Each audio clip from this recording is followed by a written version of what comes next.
between these two teams. Yeah, let's talk about Denver first. The Pioneers are 4-2 this season with only one win over a ranked opponent. Now, today's game is the first game for the Pioneers since March 9th. Last week's game for the Pioneers was canceled due to the bomb cyclone winter storm that swept through the Denver area that caused their flight to be canceled to Ohio State. Now, as for 8th-ranked Towson, the season started out great for the Tigers. Towson won the first 5 games of the season and received the program's first ever number 1 ranking. However, the Tigers have now dropped its last 2 games over the teams ranked in the top 3. And here is the history between the two, between Denver and Towson. So in 2016, this is the last time that Towson defeated Denver. That was in the NCAA tournament. They won 10-9. And then you got the matchup in 2017. Denver won 12-11. And if you're thinking of a theme here, in 2018, that went into overtime. Denver won 11-10. It's all been decided by 1 goal or less. Towson leads all time 4-3. With the way Towson has began this year and being ranked number 1 and the way they've come out and what they can do at the Faceoff X, this is going to continue that trend there of these two teams having a really tight game, big rivalry game. And you said it, I think each week has given us these great matchups in college lacrosse where we really, are learning a lot about these teams. I think this is a big time weekend and big time game for Coach Tierney and his Denver team. Like I've sort of said, I think Denver has beaten UNC and are still looking for another big win for them. So I think they're going to dig in their heels and really look to go at the Tigers here on Saturday. Davey Emelo with some perspective, which we'll hear from him throughout the program. Towson's last 2 games have resulted in losses, as we said, but both those games against teams ranked in the top 3, actually second ranked in the country. Their first loss came against number 2 Cornell at the time. Cornell outscored the Tigers 9-1 in the second quarter to solidify the win. And then a week later, the Tigers took on the Duke Blue Devils, who ranked second at the time. The game close all the way to the fourth quarter, but Towson committed 8 turnovers in the crucial fourth, and Duke scored twice in the final 2 minutes. Here's what Towson head coach Sean Nadalin said earlier this week about his team's 2 losses. I think one of the things we learned is that maybe we're not as good as we might have thought we were. Especially in the ability to control tempo and control possession. We've had far too many turnovers than we'd like in regards to our play of pace and everything. So that's been a big issue for us. Our clearing game has definitely been exposed and something that obviously we're looking to address and clean up. But we still feel we're very capable of playing at a high level. We're still confident in what we can do and the level that we can play. We just have to be able to play smarter as well as continue with the hustle and grit that we show on game day. We got to be able to play a little bit cleaner brand of lacrosse. All right, let's now talk about the offensive unit for Denver and talk about one particular player. The Pioneers have junior attackman Ethan Walker, who was his team's leading scorer last season. And this year, Walker already has 15 goals, 6 assists for 21 points to lead the team in goals and points. So how can Towson plan to defend the attackman? Let's send it over to Joe Keegan. Defenses would prefer not to help from Ethan Walker, but when Denver uses him as a mirror or picker on the wing, they have to do just that. If you double from Walker, then you better send a third defender to him. And if you just slightly hedge, the ball carriers will bait you away from him to set up these shots. Helping from Walker is a lose-lose scenario. If you don't do it, then you're leaving your defender on an island with some of Denver's best dodgers. All right, thanks, Joe. Now, I'm not sure, but a lot of the Towson success maybe has been attributed to this whole jersey, uniform, these throwback outfits that we have seen throughout the season. Yeah, you think about the way they brought these out at the beginning of the year against Hopkins, such a big deal. And the thing about throwback jerseys, they can either be, I think, feel like a really great thing or sort of a bad, like you can wear them and lose and be like, I don't ever want to wear those again. But they've won here on LSN a couple times of those. Now they're doing it again today. So that's kind of the good vibe kind of feeling, right? Yeah, so they rocked them in the first game of the season against Johns Hopkins. They won 17-8. And then they brought him back out to take on then #1 Loyola. They figured, hey, you know what? It worked against Johns Hopkins. Let's bring it out again. Well, the Tigers won 12-10. So it only makes sense for Towson to bring them out again today. Now, for more on the game, let's now hear from the guys that are on the call of this one, Travis Eldridge and Steve Panarelli.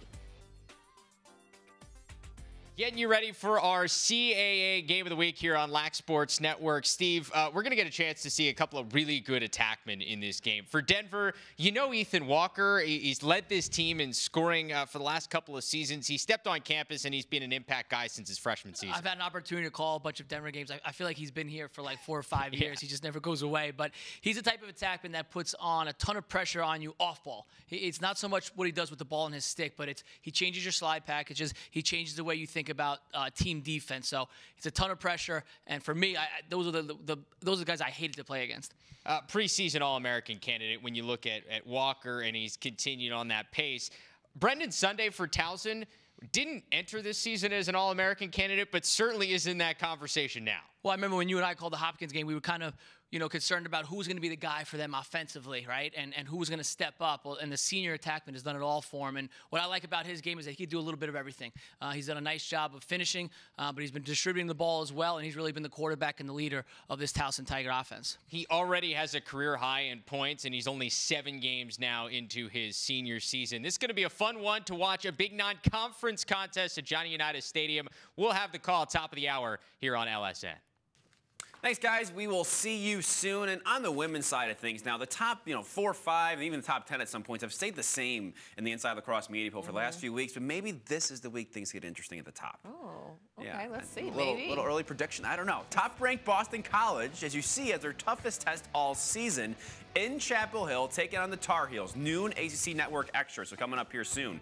Duke heads into Virginia, take on the Cavaliers, riding high after that win over JMU this week. 2 teams also looking to make their way back up the standings. Florida and Stony Brook, they're just underway on the island. And Cornell, number 5 Penn on the women's side, getting things going at 1 Eastern on ESPN+. All right, so let's talk about that top matchup. Top-ranked Boston College and Chapel Hill to take on 3rd-ranked North Carolina. These 2 teams split the 2 games they played last season, BC winning 17-11 in the regular season, and then North Carolina winning 14-11 in the ACC championship game. Now, the Eagles are unbeaten this season at 10-0, which is their best wins over Syracuse and Northwestern. They're led by Sam Apuzzo, Kinsey Kent, and Dempsey Arsenal, which we call the Boston Big Three. So more on them in just a moment, though. Meanwhile, the Tar Heels, pretty good too. Only loss coming at Maryland in overtime. Their best wins over Northwestern and Virginia. The Tar Heels led by Jamie Ortega. She has 42 points this year on 33 goals and 9 assists. And Katie Hogue, who has 38 points and 14 goals and 24 assists. So here are the team stats. UNC has played slightly tougher competition this far, so keep that in mind. And then there's Boston College. They're 2nd in the nation in scoring at 18.6 goals a game.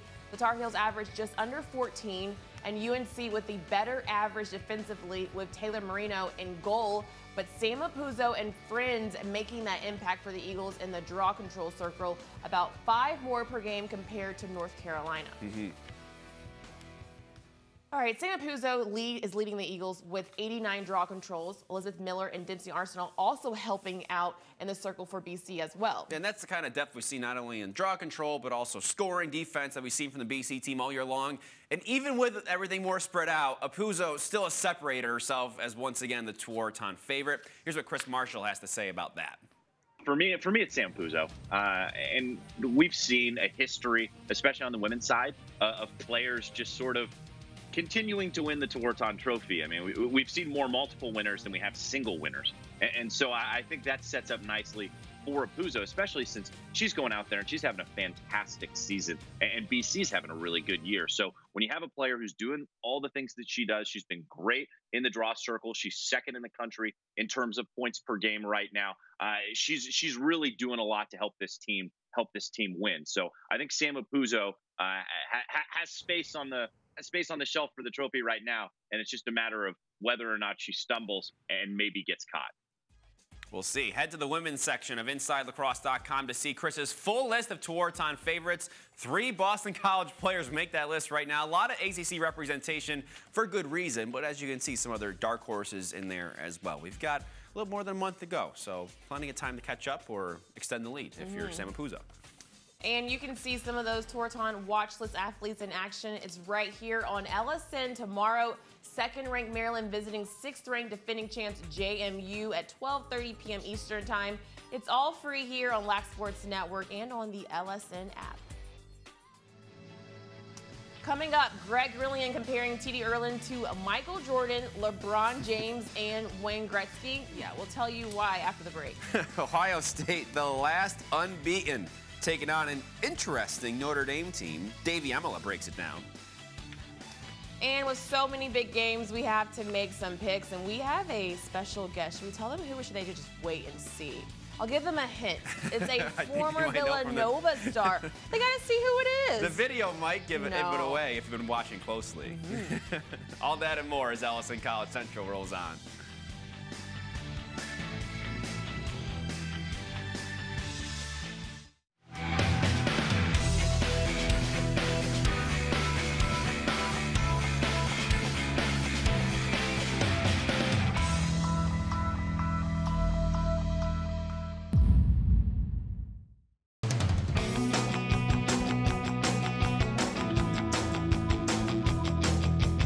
Woodall wins the faceoff, and that will do it.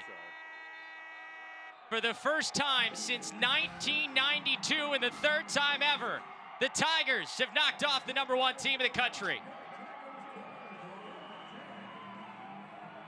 It was a big stage here on a Wednesday night, Davey, and at times it wasn't real pretty, but it kind of fits what Towson is all about. They come away with the 12-10 win.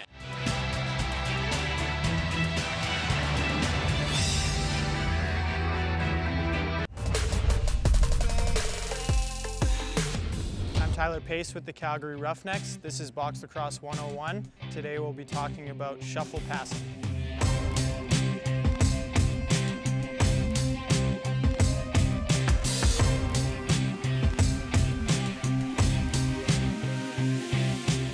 As we're doing this drill, we want to make sure that our stick stays above our shoulder and we're passing, we're following through, right? We're not making any cradle motions when we catch it. We're controlling the ball before we release it. And we're not trying to race up the floor as we shuffle. It's more about control than it is about speed.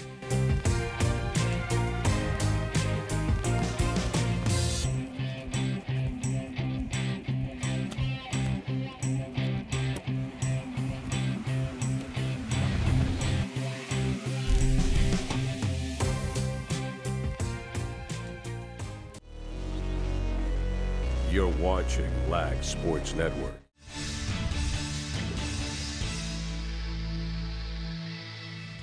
There he is, Denver coach Bill Tierney, 7 national titles, most recently in 2015 in Denver. The other 6 coming with Princeton. He has 9 NCAA final appearances, 15 championship week appearances, 16 conference titles, 14 of those in the Ivy League, 2 in the Big East. Here's what he had to say about having that extra week off due to the storm. It's, as you guys know, it's really important during the year to play the best out-of-conference schedule you can. Because each one of us has great conference to give ourselves a chance for the NCAA tournament. So losing that game, as a game to play was certainly a hit to our schedule. And we're disappointed about that and wish we had the opportunity, but sometimes there's just nothing you could do. We were canceled the day before we were supposed to travel. And then when we started looking at further flights, there was no rebooking for 50 people, and so as we looked at Monday and Tuesday of this week, we're a quarter system school, basically a trimester school, and we're in final exams this week. So we would have somehow had to change 38 final exams to get a game in with only 20 players, and even then, we couldn't get the flights in and out that would have been required for us. So, Coach Myers and his staff were great. We were frustrated by the whole thing, but there was not much we could do about it. We all understand the frustration of a canceled flight.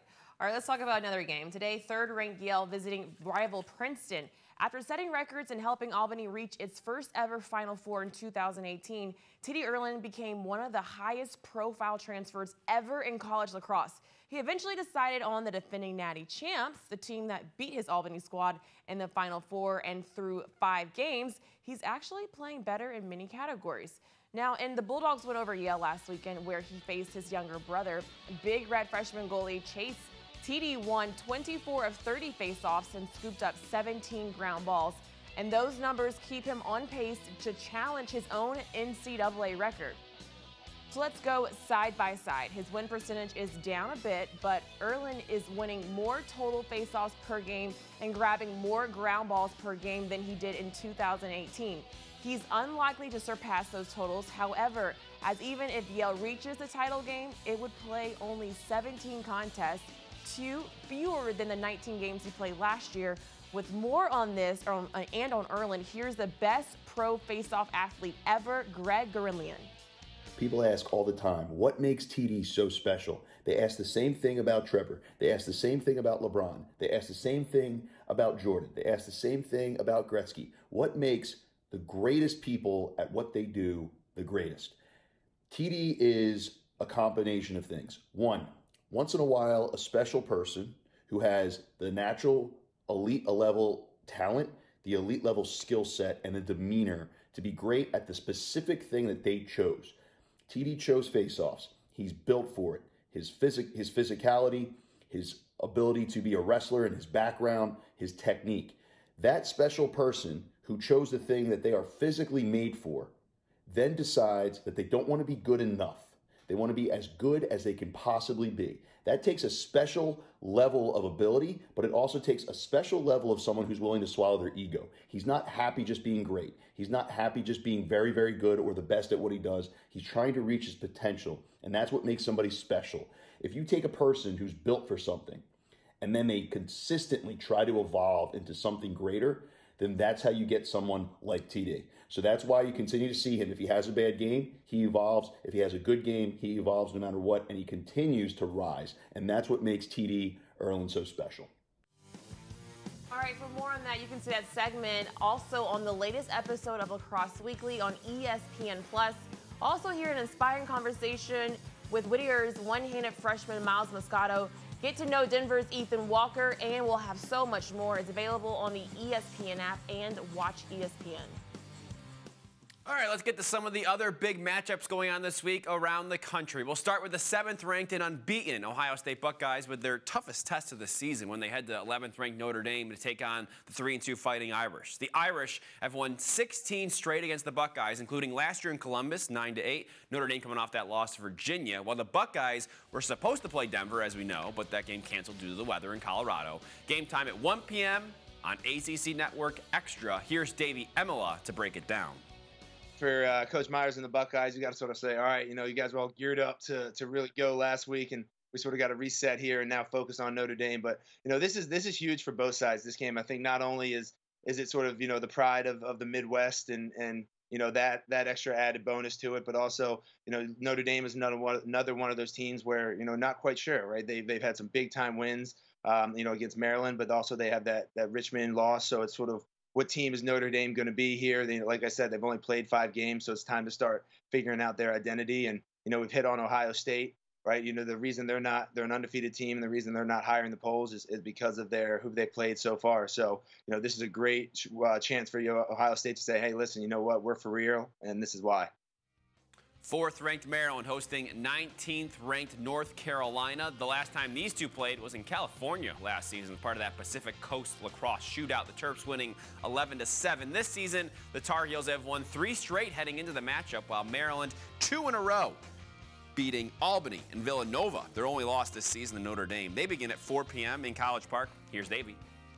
No better team as a former Tar Heel to go against them than the Terps. I think in my experience and in a lot of, past history, UNC plays Maryland pretty well during the regular season. The ACC tournament, I know they're not in the ACC anymore, but that was a different story. But I think regular season, these two teams, they always match up and they always play well. And I think that's what you're going to see from UNC is what they typically do is, they're going to play every team tough and they might not blow everybody out. But I think what's important for them is to, play their game throughout and then really close and finish in that 4th quarter. Maryland has a lot of weapons. Another very well-coached team. Coach Tillman, I think, also has his team playing better than the start of the season. I know they were winning, but, maybe some shaky, scores that we saw from Maryland. I think they're on the upward trajectory. So, I mean, you said it's going to be a huge test for North Carolina, and then on the other side, a test for Maryland to continue that upward trend and make a push going towards the playoffs. Virginia taking on Johns Hopkins in that rivalry. The 9th-ranked Cavaliers coming into this one at 5-2. They've won 4 in a row, rallying in the second half to beat Notre Dame 13-11 last week. Hopkins beating Delaware 12-10 last week, and now at 4-3 and over 500 for the first time all year. That game at 6 p.m. Eastern on ESPN3. Here's Virginia coach Lars Tiffany on all those close games they've had. You've trailed in the fourth quarter in all 4 of these games here during this win streak. Right, and we've been losing, I think, every game this year, all 7 of them. We've really talked a tremendous amount about bonding as a team and making better decisions on the field and off the field. And I truly believe that that has made a difference with these one-goal games. When you've trained a little harder, when you've studied harder, when you've done less socially on the Saturday nights, and you've bonded more as a team, I think that comes out in the wash in these late games. And because we've had these close games the last couple of years and came on the downside of them too often. And now we're winning those games. And I really think it's because of the character of the men and believing in each other and trusting each other. On the flip side, all right, let's talk about another matchup. 5th-ranked Cornell hosting 17th-ranked Penn as the Ivy League continues their league play. This started in 1901 with these two programs playing nearly every year since 1920. Last year, Cornell snapped Penn's 2-game winning streak, winning 20-13 in Philly. And this season, Cornell is at 5-2 after dominating St. Bonaventure on Tuesday, while Penn is winners of 3 straight at 3-3. That game is at 1 p.m. on ESPN+. And let's look ahead to Sunday. 12th-ranked Syracuse hosting 2nd-ranked Duke. This game is not at the Carrier Dome, but a few miles away at Cicero North Syracuse High School. The game moved due to the women's NCAA tournament in the Dome. The Orange coming off of a comeback win over Rutgers last week, while Duke beat Towson. That game is at 2 o'clock on ESPNU on Sunday. The warm-ups continuing at Johnny Unitas Field. Forecast 50 degrees. It said cloudy on the internet, but it looks pretty sunny right now at Faceoff. Little windy out there too. Faceoff quickly approaching. We're less than 10 minutes away. And Danny Seibel is here to make some picks. Penn State, maybe Hopkins, Marquette. Just a few of the games he's got his eye on. We'll break it down next.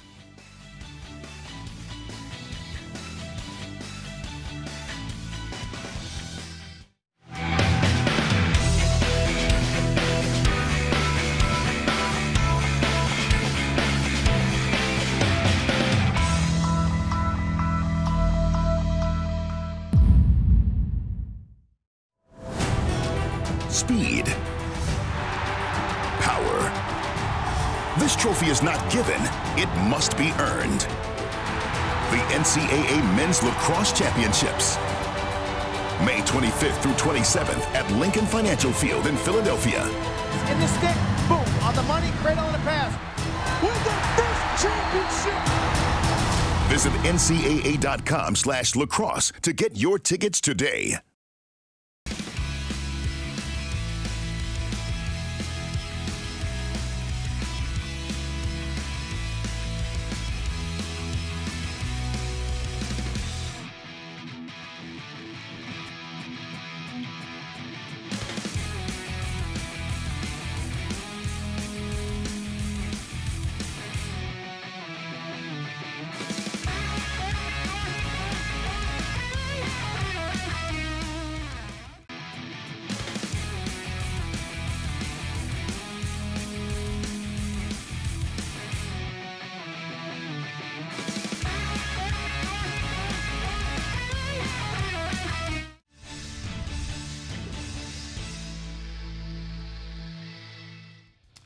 There's Towson goalie Tyler Canto. His 8th-ranked Towson Tigers just minutes away from facing off against number 13 Denver in our CAA Game of the Week right here on Lax Sports Network.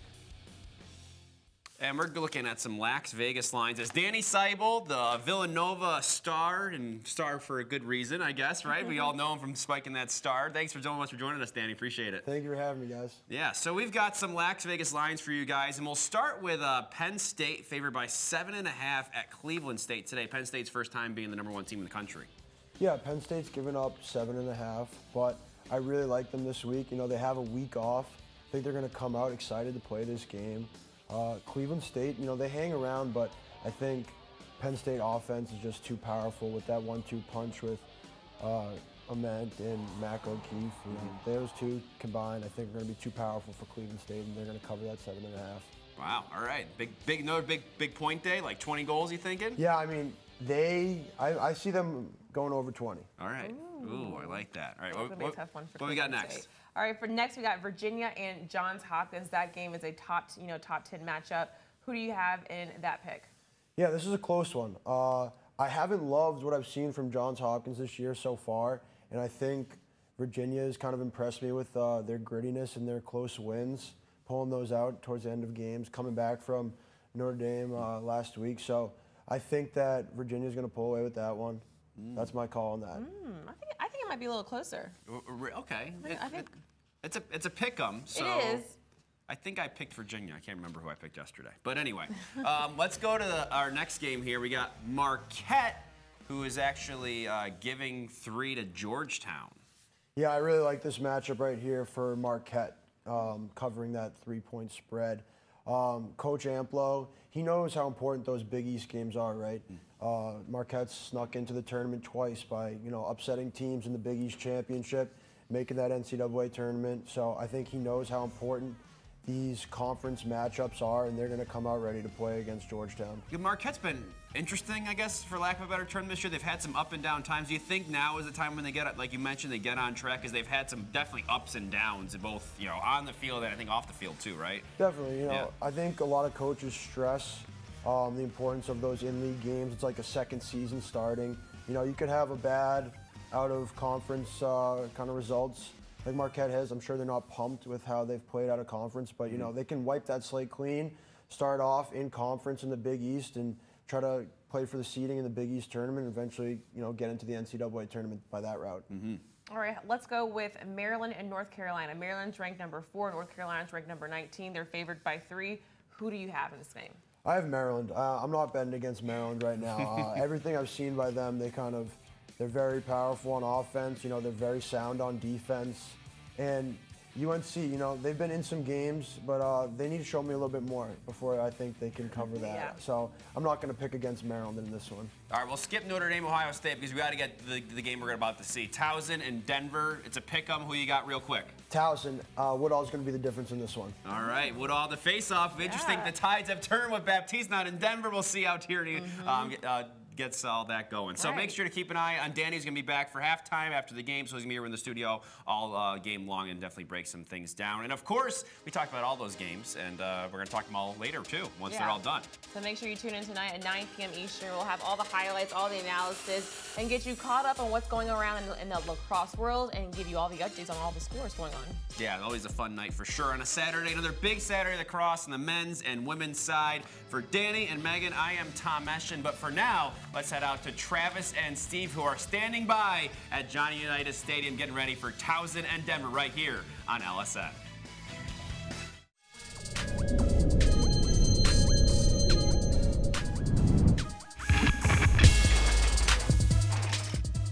Lac Sports Network is proud to present the CAA Game of the Week. Today, we've got a top 15 showdown in Greater Baltimore and the final non-conference test for the Tigers. Number 8 Towson welcomes 13th ranked Denver to Johnny Unitas Stadium. What's going on, everybody? Alongside the former Syracuse standout, Steve Panarelli, I'm Travis Eldridge. Steve, this is a big non-conference game at the end of non-conference play for both of these programs. We joked with Coach Nadal. He's got one of the toughest non-conference schedules really in the country, and he finishes it off with another tough Denver team. And so it's good, though, for both of these guys. They get a nice, good quality game before they get into conference play. Speaking of tough, this series dating back to 2016 has been really tough on both programs. First met in recent memory in that 2016 NCAA tournament won by Towson. 3 one-goal games since. Very unlikely rivalry that has developed here, but 2 programs, and I think it's really because Towson has been so good over the last few years, kind of caught up to Denver here. Now, again, it's become a really good rivalry. Of course, the last time they met last year at Peter Barton Stadium, an OT winner for the Pios. This year, though, the script has been flipped at the Faceoff X, and it's going to be a spot we watch. Over the last several years, Denver has had the dynamic, dominant Trevor Baptiste. Now, without Baptiste, it's Towson with one of the top face-off guys in the country. It's a big adjustment for a team. And the only thing I could compare it to is maybe a dominant field goal kicker in football. Every time you get in scoring range, you know you're getting 3 points at least. But so it's a big adjustment for this Denver team. They're used to scoring goals, getting the ball right back, or if the other team's going on a run, he can kind of end it right away. So it's definitely been an adjustment for them, and it's something that Coach Tierney is going to have to get used to a little bit because he's had this guy for 4 years. And so now that dominant guy in this matchup is number 3 in the throwback gold uniforms for Towson, Alex Woodall. He has been fantastic, the senior from Annapolis, Maryland, down about 25 pounds this year, in much better shape, and it has shown 76% at the Faceoff X as we get a look at our starting goalies. For the Pios, it's Alex Reddy, a 4-year starter out of Lancaster, Pennsylvania. He's a guy who lost this job a little bit at the middle of last season, got it back toward the end of last year, and has taken it this season, the 2016 Big East Goalie of the Year. At the other side, we've got Tyler Canto, the 6'6" giant, in goal for the Tigers.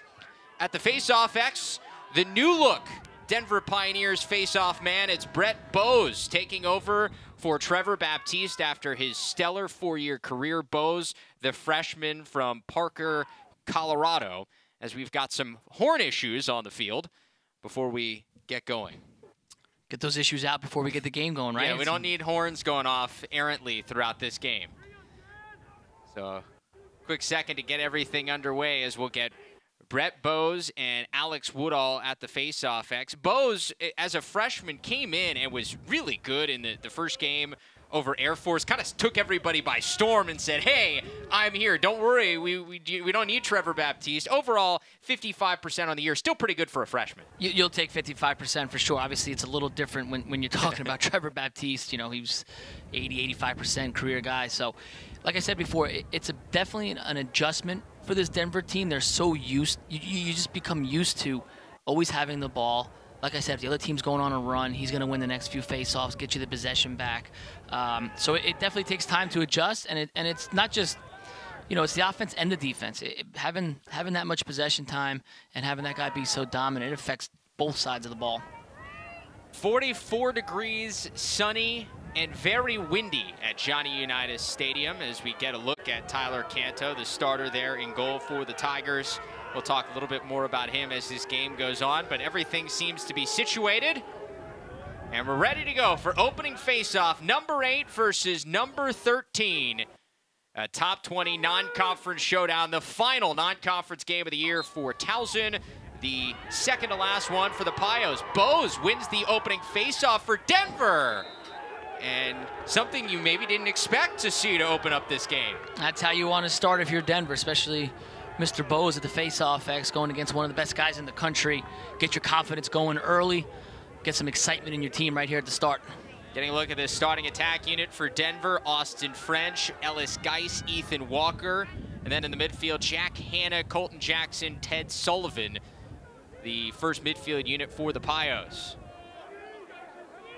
A couple of freshmen mixed in there, including this guy, Ted Sullivan.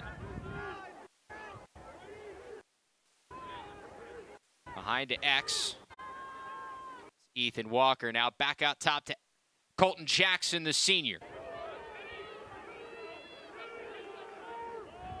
Ellis Geis, the freshman from X, beats his man off the corner of the post. But gets a fresh 80 here for the Pios.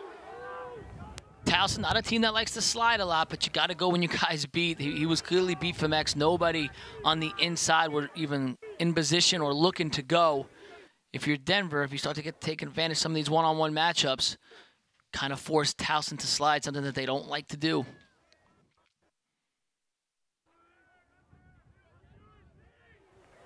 So a long opening possession for Denver here as Ted Sullivan, the freshman, goes to work against the short stick.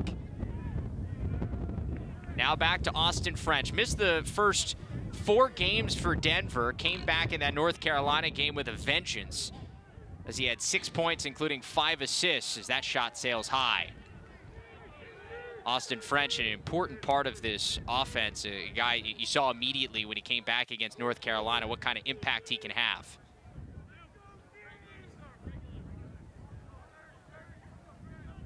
Still 30 seconds to operate. French and Sullivan trying the hidden ball trick on the flip. Towson not fooled.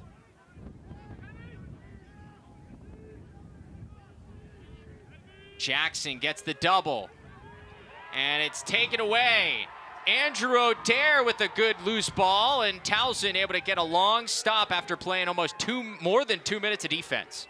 Good job defensively there, coming with that double team. Wasn't really a slide. It was just the way the dodge happened and where it was. He was in great position and close enough where he could double it, create the turnover. Now it's Towson ball, so good job from the Towson defense.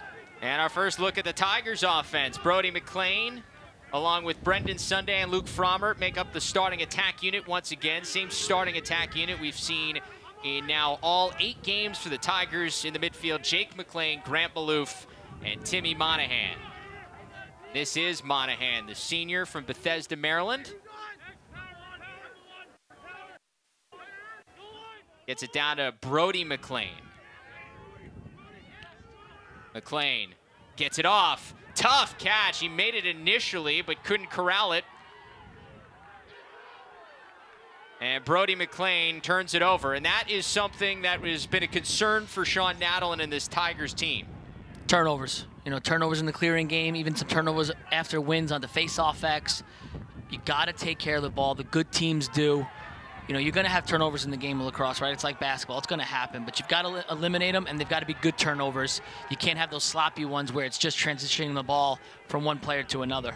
And we got a loose ball push, which will give it to Denver. Towson entering this game averaging almost 20 turnovers per, and that was very evident in the loss to Duke last week, where they turned the ball over 25 times. A huge concern, because that is one of the reasons they gave up that fourth quarter lead against the Blue Devils. And you think about it's a 2-goal game. You know, if a few of those turnovers go a different way, you maintain possession.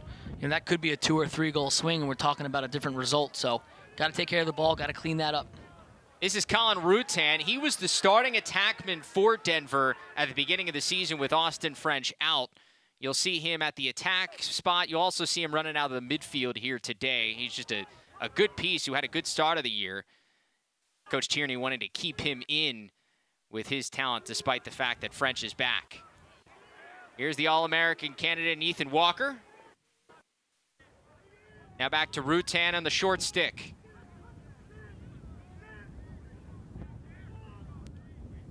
Under 20 on the shot clock for Denver.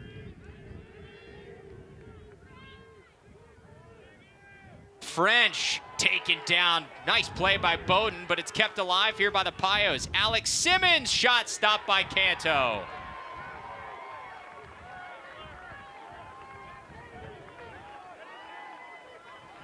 First save of the afternoon for Tyler Canto, the big man in net for Towson.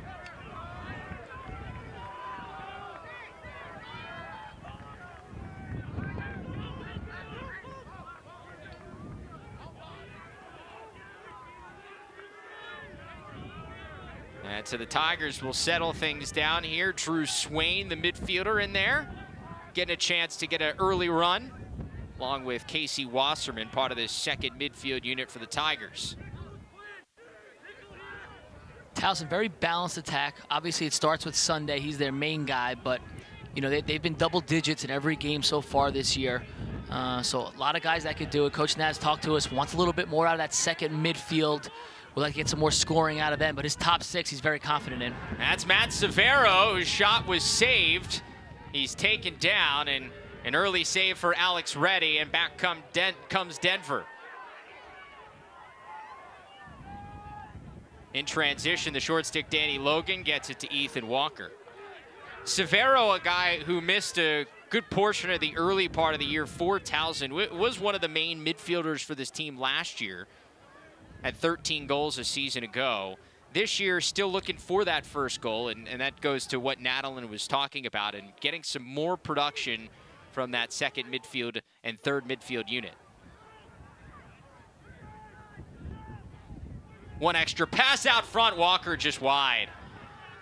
Towson did a nice job there with their rotation. You know, Denver had them running around, spinning a little bit, but everybody was sharp, slid to the stick side, took away some shots there, and gave up a decent shot, but nice job with their rotation and getting guys covered up. Ted Sullivan dumps it down, and it's taken away. His Towson defense so difficult. A bunch of good guys, but another turnover gives it right back to Ethan Walker and the Pios. Was talking to Ethan Walker this week about being one of the star attackmen in the country, comparing himself to the guys like Grant Ament and Pat Spencer. And I thought it was a coach's dream, his answer. It included being tough on the ride and getting extra ground balls. There are not many attackmen that will count that as part of their resume. Yeah, no, absolutely. Most of those guys are just looking to score and fill up the point sheet, but or the stat sheet. But yeah, he's one of those guys, Canadian player. It's kind of bred in those guys playing that box game. You've got to be tough, got to get after ground balls, and really, I love attackmen that ride. I played with one of the best guys ever, which was Mike Powell. He could ride as good as anyone, and nobody did it better than him filling up the stat sheet. So it's nice to have a complete guy and a guy that really takes pride in the ride. Towson able to force another turnover. Now we see if they can clear. That's the other issue for Towson. They're clearing just 76%. That's number 66 out of 73 Division I teams. That's got to get better if they want to be able to be a team to compete for Memorial Day. You've got an extra man, right? You should be able to clear 100% of the time. Obviously, mistakes happen and things happen, but you've got to be in that 85 to 90% with the extra guy. So, yeah, and it just comes back to their turnovers. I think a lot of it is just sloppy passes, guys overthrowing guys, or maybe not making the right looks. This is Brendan Sunday. What a year he has had so far. 23 goals, 13 assists, 36 points, but a turnover there along the end line for Towson. And Natalin even said he doesn't mind the turnover numbers if they're coming while being aggressive. It's the unforced turnovers and the ones that are sloppy that drives him crazy. It's what I call a 50-50 pass. If it gets through, it's probably a goal, but 50% it might not get through. You're okay with those plays, right? Because they result in goals most of the time. But like that last turnover, just transitioning to the guy at X, can't have those types of turnovers. So while we're tied 0-0, a lot of possession for Denver in the first part of this first quarter.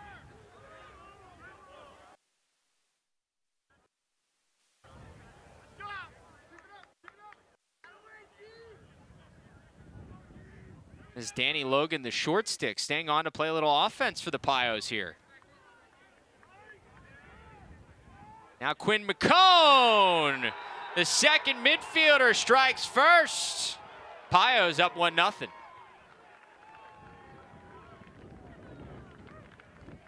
Just a simple alley dodge here from McCone. Does a nice job of creating some space. Gets his hands free again. He receives the pass right here. Just a little alley dodge. Goes to his strong hand. Beats his man. Not a high angle shot, so he had to bury that in the far pipe there, but did a nice job. And again, we talked about Towson. They don't really like to slide, so if you can win some of those matchups, score some one-on-one goals, get them to slide, rotate. It's not something they feel comfortable doing. They like to hold their matchups. They trust their short sticks. So if you can win a few of those, it kind of changes their mentality. And Denver with another face-off win here. Yeah, check this. The freshman Brett Bowes, back-to-back face-off wins against Alex Woodall. Kid from Parker, Colorado, looking like Trevor Baptiste so far in the early going. So this Towson defense, which has been on the field for a majority of this first quarter, has to go to work again.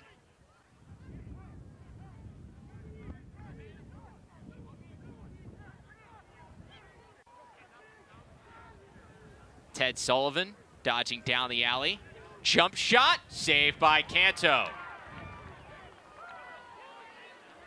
A loose ball on the clear is tracked down by the Tigers, and here comes Kobe Smith. He can go, and Kobe Smith with an answer. His 6th goal of the season, the sophomore, makes it 1-1. 6 goals on the year. We didn't even get the conference play yet, so he's having a heck of a year. Maybe they should run him out of the second line midfield. But right there, it actually comes off of what could have been a turnover. Sloppy pass in the clearing game.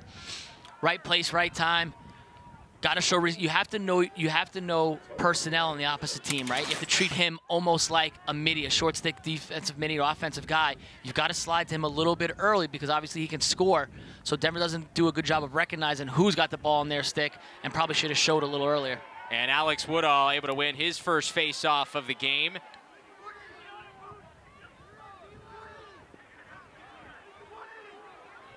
Able to get it into the box and get it to the offense in Greg I.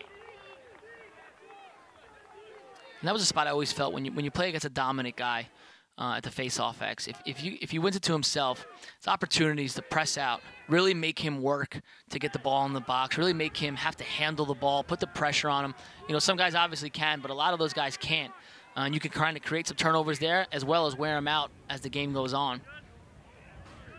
Greg I rolling back toward the top, draws a double team, gets it away with one hand. Good pressure by the Pios defense. This is Brody McLean. It's taken away. Big stuff by Danny Logan, the short stick defensive midfielder. Got a couple of good ones in this game, including the guy on the other end here for Towson and Zach Goodrich.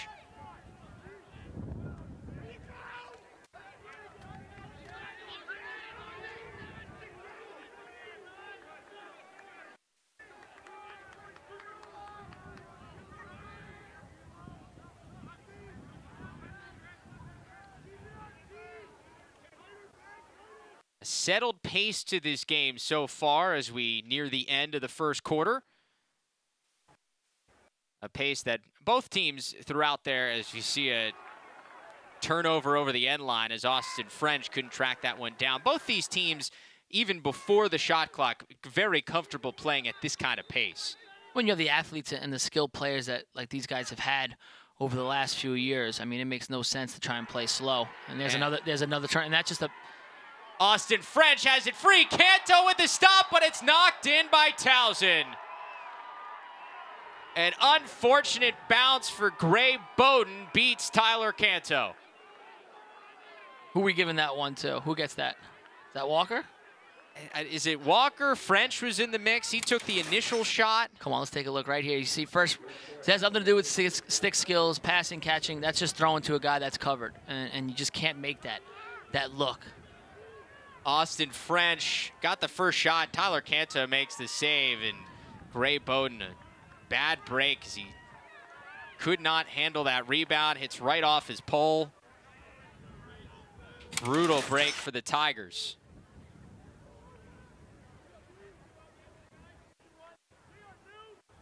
Listed in the score sheet as an own goal on Towson. That's their...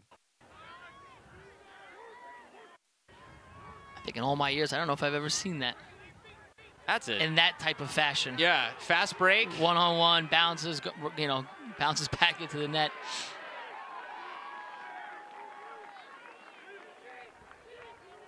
A face-off win there as Zach Goodrich wins the battle for the ground ball, and so Towson gets a possession.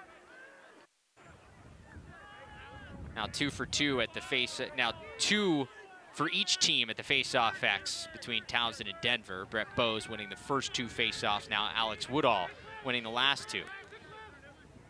Brendan Sunday going to work from X. He's been quiet so far, and another turnover. See right there, if you're Sunday, sometimes you got to live to fight another day. Just pull that ball out. He tried to throw it under pressure in traffic.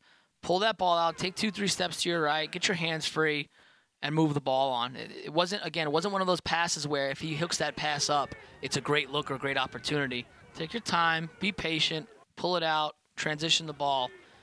Can't force that tough pass. Well, we've made so much about the Towson defense throughout this year, and deservingly so, with the performances they've had against some really good offenses. But Denver entering this game, giving up just 8 goals per game. That's ranked 3rd in the country, and they've got some guys that are some of the top defensemen in the game as well. One of them, that LSM and Matt Neufeld, who brought the ball over, transfer from Maryland. Let's see if Sullivan can get something going for Denver here. Now sent behind to Austin French.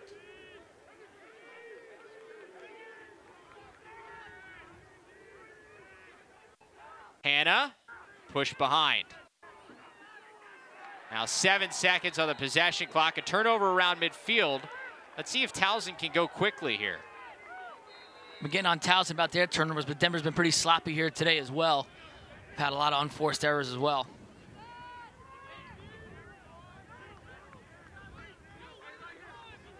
Under a minute to go in the first quarter. It's been a settled first quarter. I think that's the best way to explain what we've seen so far. As Grant Maloof looks for an opening. Denver's defense has been tough on this Towson attack unit, midfield unit so far. Have not seen Brendan Sunday get going much. Sent behind. Extra pass to Maloof! And he cashes in. We're knotted up at 2 apiece.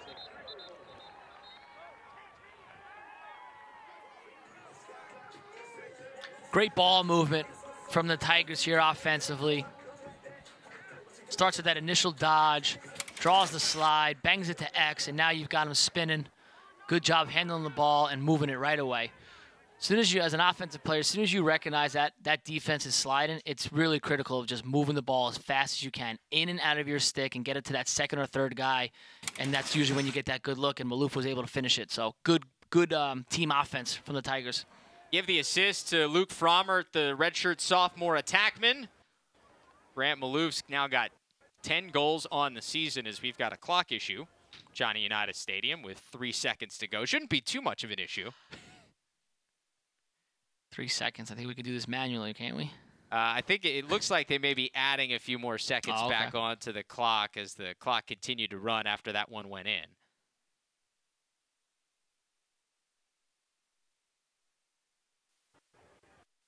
Should be at about 3 seconds, I believe, as this game is now tied up at 2.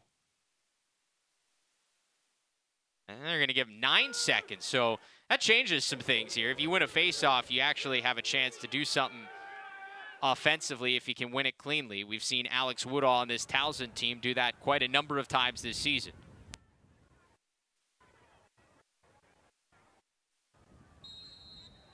And Woodall wins it forward to himself.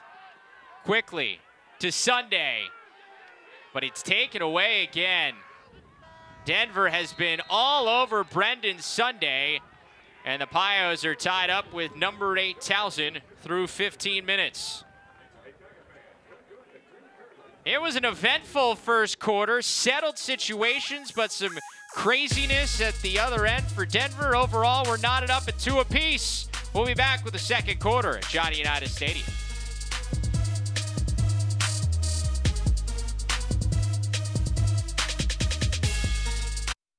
After 1, it's all tied up at 2 as advertised out there at Towson today. Tom Eschen here in the LSN studios. Denver and Towson, one of the best games of the day on the men's side, but plenty more awesome matchups around the country. The 7th-ranked and unbeaten Ohio State Buckeyes with their toughest test of the season when they had the 11th-ranked Notre Dame to take on the 3-2 Fighting Irish. The Irish won 16 straight against the Buckeyes, including last year in Columbus, 9-8. Game time, 1 p.m. over on ACC Network Extra.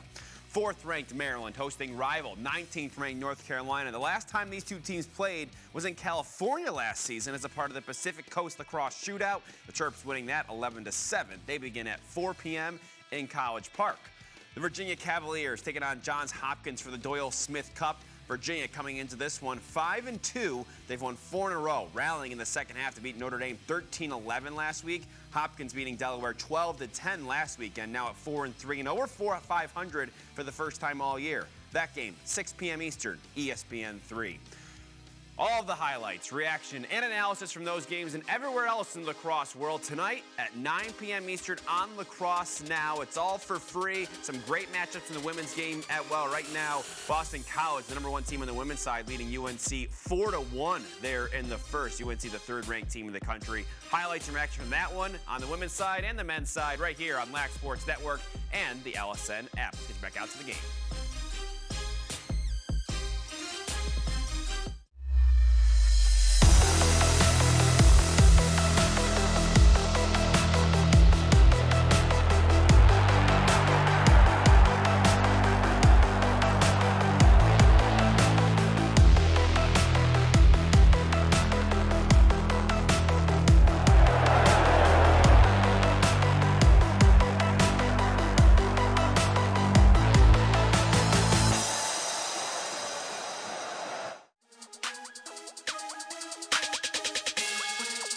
Welcome back to Johnny Unitas Stadium. Travis Eldridge, Steve Panarelli here on our CAA Game of the Week on Lac Sports Network. A reminder, start your lacrosse Saturdays with LSN College Central here on LSN. Beginning at 11:30 a.m. Eastern every week. We'll get you ready for all the biggest games of the weekend from around the country. Don't let your game day begin without checking out LSN College Central, only here on LSN and the LSN app. That was the pregame show leading into this game between number 13 Denver and number 8 Towson. We're all tied up at 2 apiece through 15 minutes, Steve, and it was a sloppy first quarter at times. 12 combined turnovers between these two teams. Took both teams a little while to settle in. It was like a heavyweight fight, kind of feeling each other out through the first couple rounds. But like you said, yeah, very sloppy from both teams. And from two coaches that are very disciplined, are very... not sure what the word I'm looking for, but it's not what you expect. Stringent? Yeah, it's not what you expect from a Tyranny, Nadalin type teams. It's true. And this Towson team, 6 turnovers in the first quarter against Duke last week.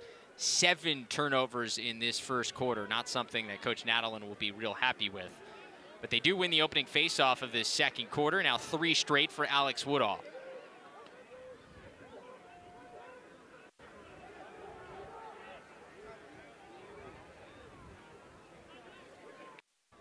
Brendan Sunday trying to get something going, working against a great defenseman for this Denver team in Dylan Gaines. Here's Frommert. Well, Gaines has done a nice job on him, and a few times he has dodged. He's gotten to bad spots on the field where he could be easily doubled, and Denver's done a good job of recognizing his back turn to them, and they've been able to bring the double and really create those turnovers and make it hard for him. Maloof at the goal at the end of the first quarter, able to tie this up. Now to Monahan. Draws the quick slide. And 10 seconds left on the shot clock for Towson. Another takeaway by Denver. Monahan gets it back. Saved by Reddy. And Denver coming quickly the other way. It's Kyle Smith, the short stick. With Brendan Sunday, it's interesting as Danny Logan skips it ahead, back to French. Denver off the post. Resets the shot clock as that ball ricocheted all the way into the Pios sideline.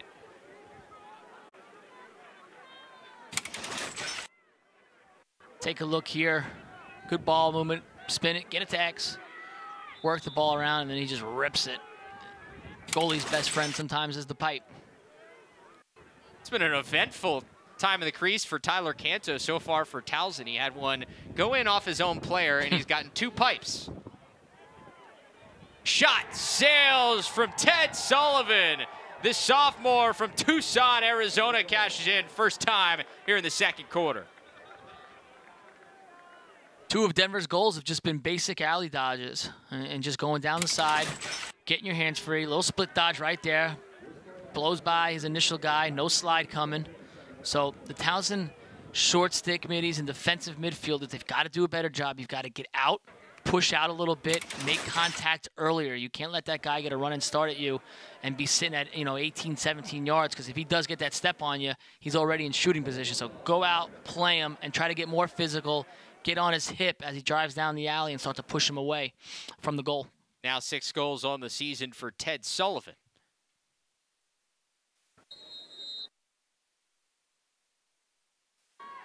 Woodall's won 3 straight here at the Faceoff X. And he gets a little help from Andrew O'Dare to win another. But that pass couldn't be completed. Almost got by Reddy, but a quick outlet, and back come the Pios. We were almost even on junk goals right there. Instead, it's Ethan Walker and Denver going to work.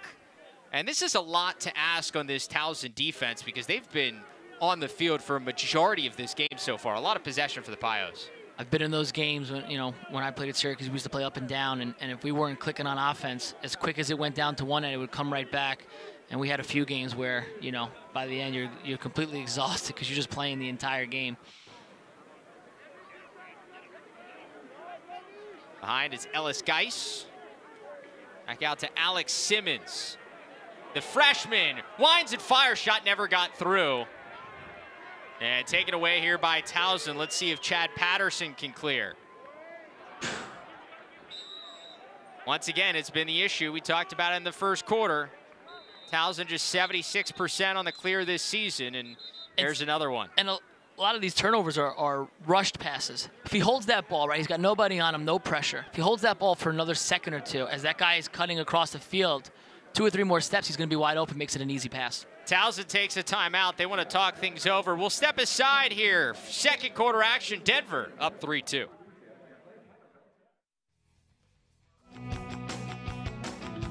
Hey everybody, Tom Ashton here in the LSN studios. Thanks for watching our CAA Game of the Week. Right now, 2 CAA teams in the media poll top 20 for the first time all season long in Towson and UMass. But here's what this week's schedule looks like. 6-2 Delaware heading to Ann Arbor to take on 3-4 Michigan. The Wolverines, losers of 3 in a row. The Blue Hens falling to Johns Hopkins last week, 12-10.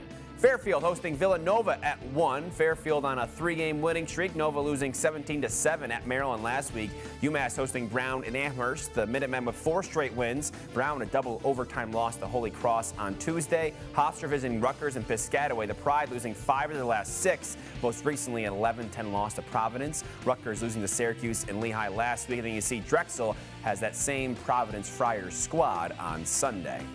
Conference play in the CAA starts next week. Are you ready? And you can see not only our CAA games of the week every week, but also the men's and women's CAA championships right here on Lac Sports Network. Welcome back here to Lac Sports Network CAA Game of the Week. Denver with a 3-2 lead early in the second quarter over the number 8 Towson Tigers. Travis Eldridge and Steve Panarelli back with you. We talked about it in the first quarter, and we talked about it with Coach Sean Nadelin at length this week on our coach's call, Steve. The clearing has been a mess for Towson. If there's anything that they haven't been good at, it's been that. 76% on the year at 66 out of 73 D1 teams. They clean that up. This is a team that is looking at maybe an extra win. Oh, absolutely, and a team that is going to be a very difficult out in the NCAA tournament eventually. You know, they're going to be there. So they just got to clean up. It's really their Achilles heel right now. I mean, you look at that last clear. Like I said, the guy with the ball on the stick, he just has to hold it for another second or two. No pressure. There's no pressure on him. Hold that ball just for another second or two. I think they're just rushing everything. And then what happens sometimes is it gets into your psyche, into your head that you've been, having too many turnovers. And sometimes when you beat it to death, it actually puts a little bit more pressure on the guys. They get a little tighter, and it creates even more turnovers. They just got to relax. These guys all know what they're doing. They know how to handle the ball. They're Division I lacrosse players. They can catch and throw. They just got to relax, make the right looks, and make the easy plays. So Denver goes back to work. It's been a long afternoon so far for this Towson defense, and it gets longer as Ted Sullivan looks to dodge. Behind Austin French.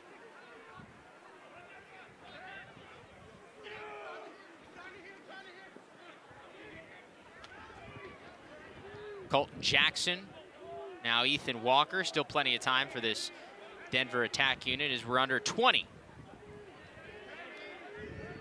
Sullivan draws the long pull.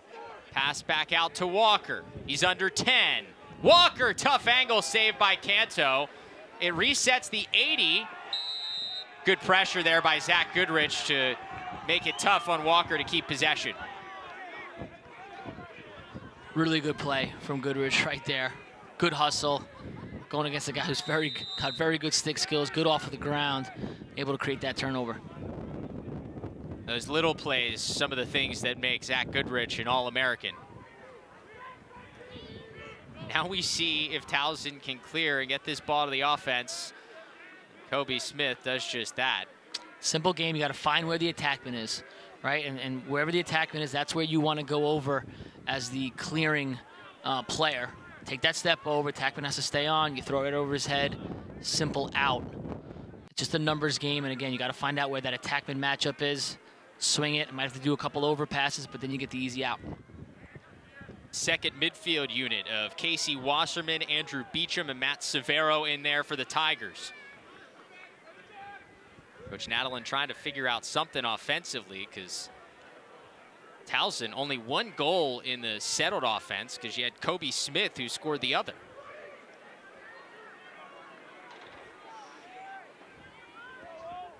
This is where you got to look to Brendan Sunday to try to take over. Gets through, pass behind to Wasserman. 8 seconds left on the shot clock for Severo. Beacham's got to go. And a shot clock violation for the Tigers. I think he's just got to let that go. Shot clock was around 2 or 3. You know, wasn't a great angle. Guy was on him a little bit, but still was not an awful look. Let that thing go, fire it at the net, come away with something out of that offensive possession. I think it's interesting when you talk about Brendan Sunday. He's had such huge games this year, but he's also gone through some places like we've seen here in the first quarter and a half or so where he's quiet. And Coach Nadelin said, look, he's a quiet guy off the field. Sometimes he just needs that extra boost or extra motivation.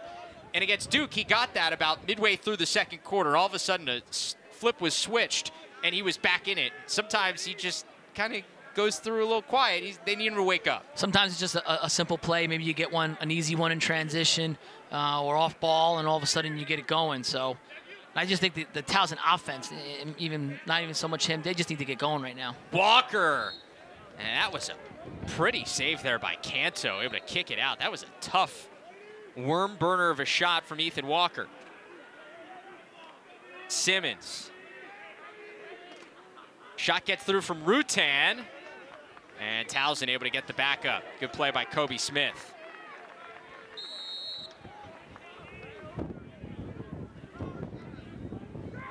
Kobe Smith deservedly added to the Tewaaraton watch list this week, the sophomore from Loyola Blakefield. We saw him show up big time against Pat Spencer and Loyola back in February, that win over the then number one Greyhounds for the Tigers. I like his game a lot. You know, very athletic, he's tough, he's physical, he's good off the ground. And obviously we know he could do it in transition, so, and as a sophomore, it's pretty impressive. Can't imagine what this guy's gonna look like in 2 years, especially with a guy like Coach Nadelin working with him every day. You've got a flag down as Severo had gone into the crease. Referee crew gonna talk this one over. Question is, did he get pushed into the crease? Yep, that's exactly what it's gonna be. The man-up situation for Towson here for the first time today.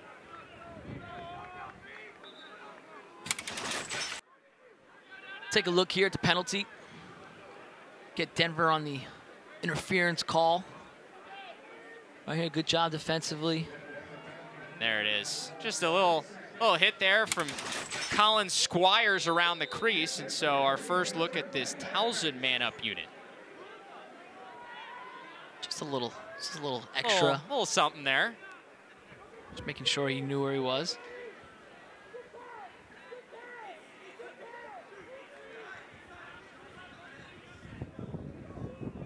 The Timmy Monahan, Grant Maloof, Brendan Sunday out there at the top. You also have Brody McLean in the mix, the top of this man-up unit for Towson.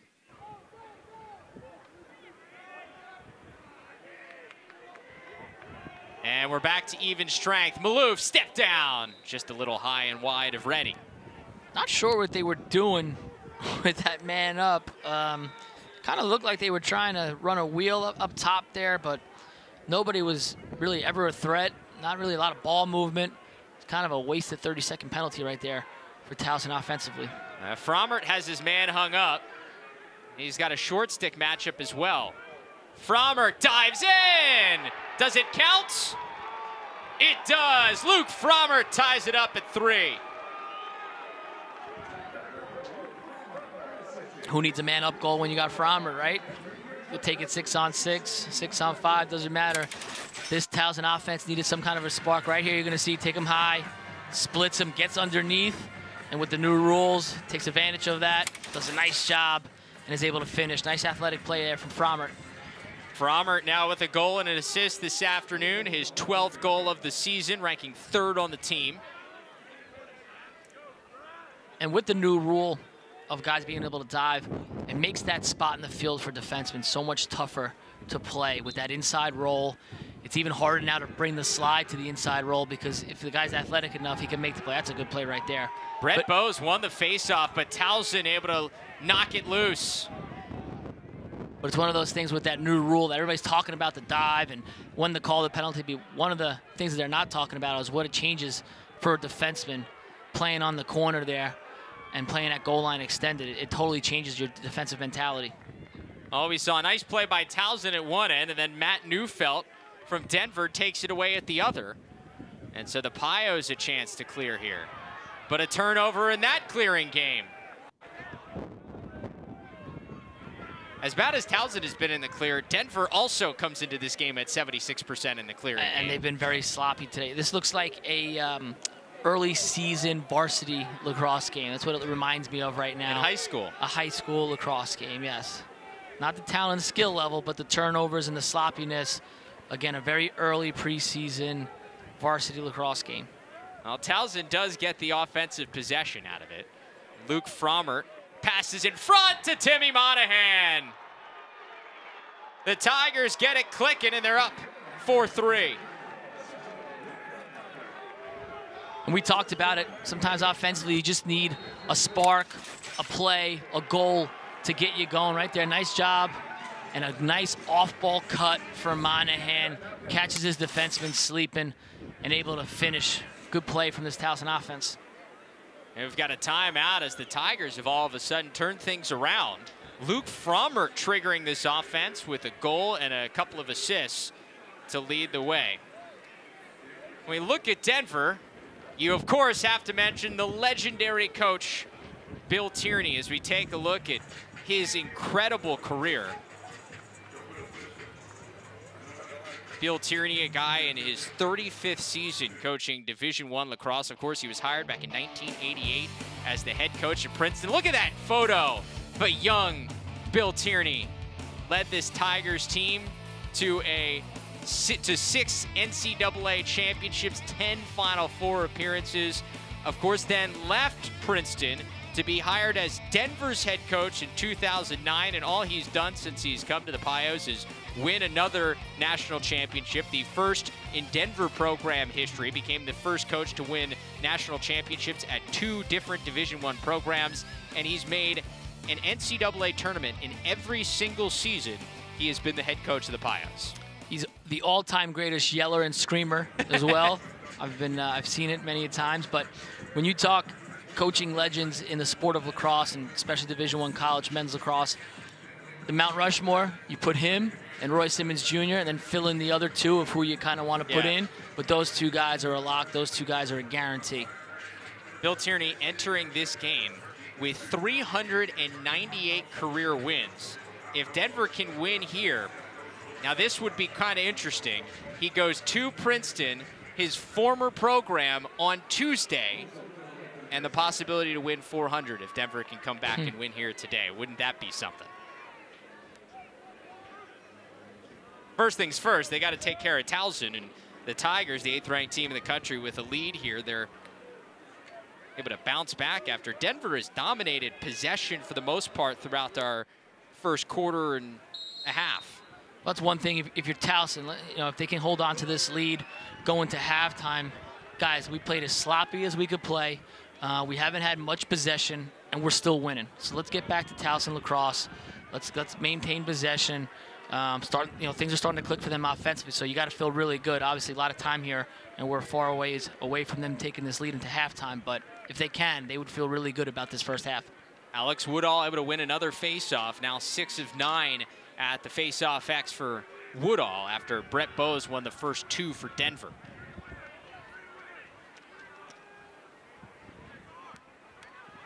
You get another look at some different midfielders in here for Towson. They've been really mixing it up at the midfield unit as Brody McLean, the attackman, gets it in some trouble, and it's taken away.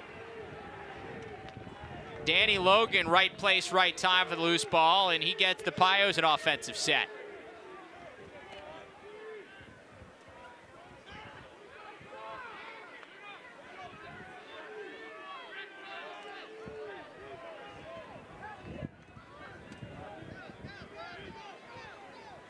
Number 57 there in maroon, Ethan Walker, hasn't been incredibly loud so far for this Pios team. See if they can get him in the mix. He's had a few looks, nothing great yet. But he's a guy like we talked about in the Open. He's great off ball. He really relies on the guys around him to make plays, and then he's very dangerous on the inside and can shoot from the outside. Ted Sullivan with his second of the day.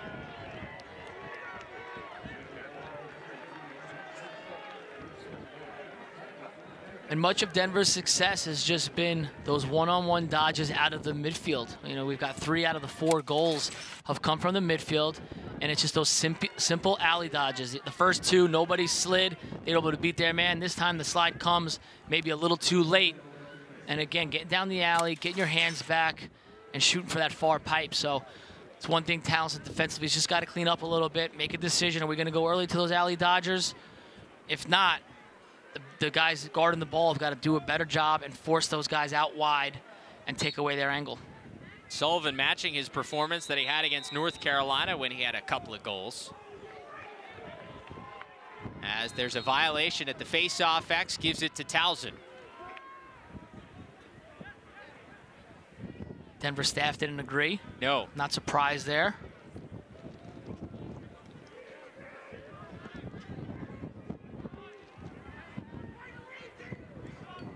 Greg Eye, the midfielder, dodges. Shot sails a little wide. The midfielders have been active on both sides so far in this first half. Sunday drawing a tough matchup with Dylan Gaines.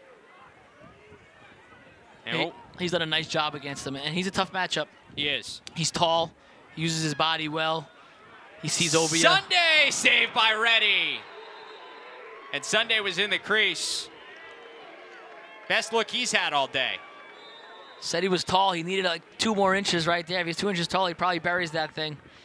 And one thing we haven't mentioned is that Denver is missing one of their star defensemen in Dylan Johnson. He's out for the rest of the season with a torn ACL that happened during practice just prior to that Notre Dame game out in California. So one of the killer Ds, killer Dylans for this Denver defense is out for the rest of the year. So Dylan Gaines without one of his main pieces along that unit. Which is scary because this team's only giving up 8 a game right now, 3rd in the country. You know, if you keep a guy like that, you know, that adds obviously to your defense. But they're long, they're rangy, they're athletic. And so far today, their communication's been good and they've played very well together.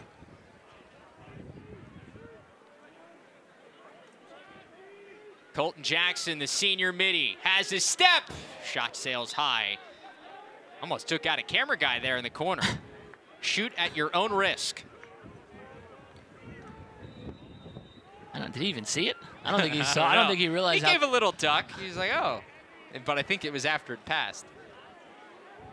Down to 15 on the shot clock for Denver. Jackson against the All-American and Goodrich. Shot kicked high by Canto. That resets the shot clock. And they'll give it to French there on the backup. So a fresh 80 for Denver to work. Denver can basically play for the last shot if they want here, which I think as a road team in a tied-up game would be a good decision. This is the part of the shot clock where even Bill Tierney, I think, said, hey, you know, it would be nice if on the reset we could just reset it to 60. We've seen it with college basketball at times. They've actually now discussed it on rebounds, on offensive rebounds, just resetting the college basketball shot clock to 20. I'd like to see possibly when it gets under 2 minutes, maybe shorten the total length of it. You know, especially in the fourth quarter in those close games, you still have that play where a team can run the clock out. You know, and I think if you shorten it up a little bit, you can make it even more exciting and give the other team an opportunity to get it back and get it tied up. I mean, now you get the ball with a minute and a half, game's over. Game's over, exactly. So it's still, we're moving in the right direction, but we'll see. We'll see how it plays out. Colton Jackson on the run, sets it behind.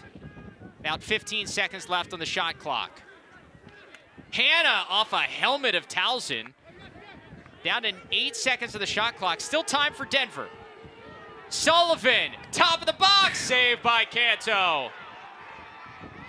quickly the other way.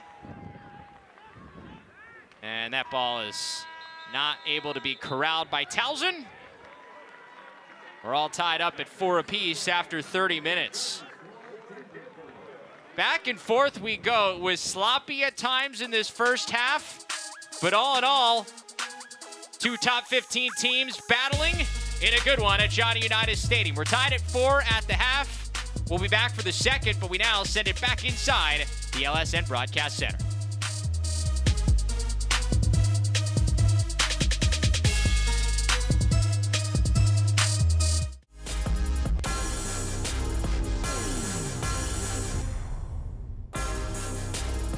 For Towson offensively. Frommert has his man hung up. He's got a short stick matchup as well. Frommert dives in. Does it count? It does. Luke Frommert ties it up at 3. Welcome to the LSN Broadcast Center for this halftime show of Towson and Denver. We're all tied up at 4. I'm Megan Triplett. He's Tom Esch, and then we have Danny Seibel as our analyst today. And so far, what a kind of back and forth game it's been. What have you thought so far? Yeah, overall it's been very sloppy, I think, which has resulted in the low-scoring game so far. There's been a lot of turnovers in the middle of the field on the clearing game by both teams, so that's what I've seen so far in the first half.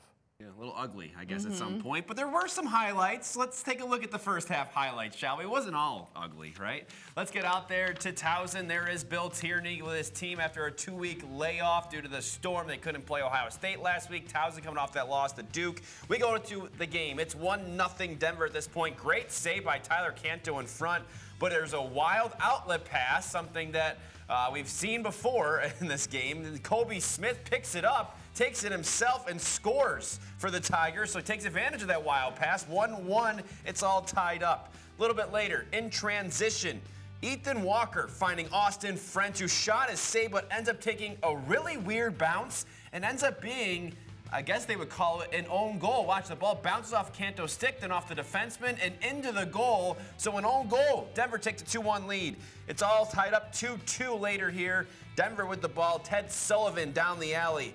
Goes right by Canto. 3-2, Denver takes the lead. A little bit later, Towson just coming off a man up. Didn't score on that, but as you saw at the top of the show, Luke Frommert going to work with the short stick and the dive, and it's good. All tied at 3, and we head into the second half, into the locker room, all tied at 4 goals apiece. You can see Sullivan with a goal, and McCone opened things up for Denver with a goal as well. Kobe Smith with that goal. Grant Maloof got one early, as well as Timmy Monahan, who had a goal as well for Towson. So all tied up at 4. No points for Ethan Walker here to start the first half. More stats now from that half. You can see Denver taking a lot of shots, but not all of those on goal at this point. Not many. Their shots on goal are pretty much even. Turnovers, a big story in this game. Saves all tied up 3-3, as well as face-offs. Towson with the advantage right now with Alex Woodall dominating Brett Bowes there at the X. So now we bring in Danny, of course. And Danny, I think the one thing we talked about a lot, and we were watching this game, what are the turnovers? And I think going in, we kind of knew that about Towson, but on both sides, it was just kind of ugly, right? Yes, definitely. We talked about earlier how Towson had 25 turnovers in their loss to Duke, and right now they're kind of on pace for that with 11 turnovers. So, and Denver's turnovers as well. I think the team that's going to win this game is going to be the one that comes out in the second half, cleans those turnovers up, and kind of makes crisp offensive plays. What happened? Like, what's the cause of some of these turnovers? Because they seem some of them self-inflicted, honestly. What causes a team to sort of fall into that? Yeah, definitely. The turnovers that will make coaches crazy are the unforced turnovers, right? I think that Towson is kind of putting themselves into double teams and kind of just being careless with the ball, not swinging it fast enough, and like we see right there, that's an unforced turnover that will drive coaches nuts. Same with Denver as well. We've seen kind of some unforced turnovers, as well as forced turnovers. You got to give defenses credit here and there, but like I said, the unforced turnovers are the ones that are bad. Now, when you look at Denver's offense, they have no goals assisted yet. So could that be a problem going into the second half if that doesn't change? Yeah, definitely. Ethan Walker is Denver's stud guy, and without the ball kind of swinging around in the offense, he hasn't had a chance to get open. All of Denver's goals have been unassisted, kind of dodging down the alley, and then kind of the freak play goal. So I think for Denver to be successful in the second half, they need to kind of swing the ball around in their offense and free up Ethan Walker for some time in room shots. Some of that Denver discombobulation, do you think that maybe it's a little bit of rust from not playing for a couple weeks? I don't know. It's tough to tell. Maybe the slow start could be attributed to that, but I don't know. In my opinion, I think a team would be more fired up to play after not playing and missing a game. The games are the most fun part about playing lacrosse, right? So they should be fired up. They didn't want to play. practice for another week, right? Exactly. Practice gets old fast. Exactly. And when you look at Towson's offense, all of their goals, they have 4 different goal scorers for all four of their goals. If you're Denver, when you have such an offense that kind of spreads the love around, how can Denver go into the second half kind of, defending all these players? Yeah, we talked about Denver's stud, Ethan Walker, on offense. Well, Towson's stud, Sunday, has been quiet as well. So, Denver has to be happy. Both teams should be happy with only allowing 4 goals in the first half, and Denver should be happy with limiting Sunday on offense. And, I think that's probably their game plan, and I don't think they should change much, Keep limiting him and let kind of the secondary players chip in, and they should be happy with that. Who's more important, Walker or Sunday, to their team? I would say Ethan Walker. Okay, yeah. But I also am biased for lefty shooters, so. Yeah, we look at the face-off real quick here with Woodall, who's won 7 of 10 at this point. Is there anything, and then you feel like with Towson this year, I think Woodall has almost offset some of those turnovers. What has to happen for that to become an advantage? Because it seems like it hasn't been that much of an advantage. Well, is it the turnovers itself? Yeah, well, it hasn't been an advantage because it's been so low scoring, right? Woodall hasn't had the opportunity to take that many face-offs. There's been 4 goals by each team and then 2 opening face-offs for the quarter, so 10 face-offs total.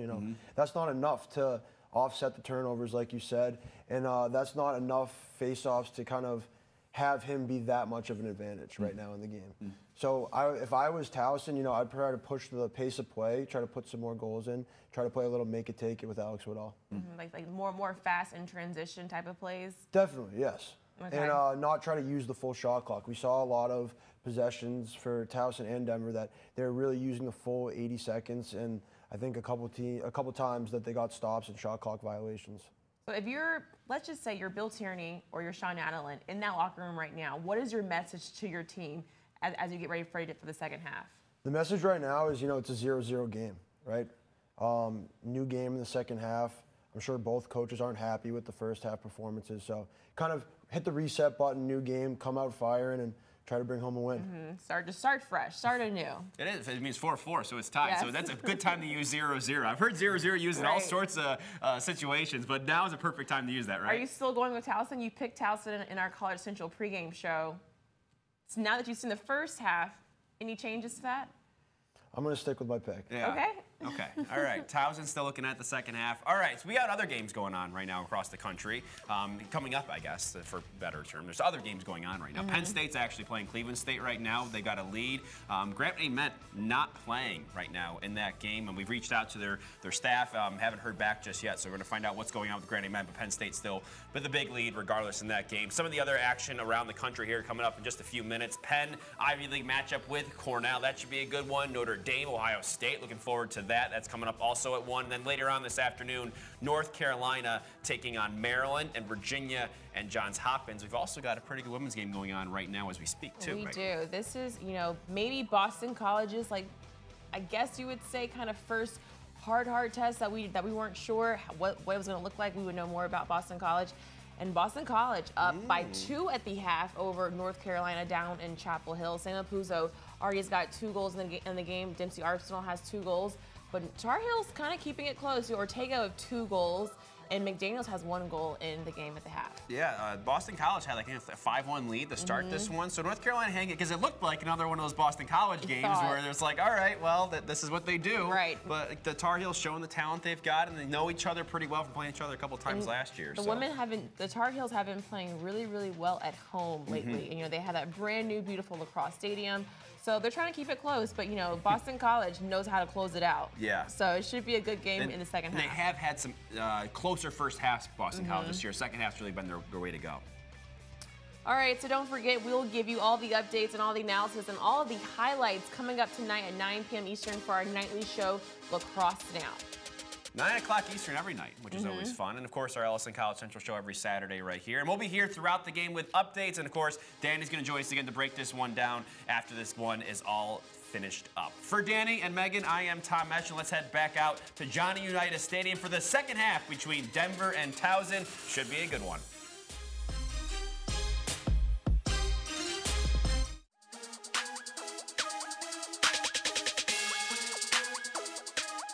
Welcome back to Johnny Unitas Stadium. Getting ready for the second half between number 13 Denver and number 8 Towson in our CAA Game of the Week. Travis Eldridge and Steve Panarelli back with you here on LSN, all knotted up at 4 apiece. Steve, we talked about in the pregame show some of the knowns on each side. Brendan Sunday for Towson, Ethan Walker for Denver.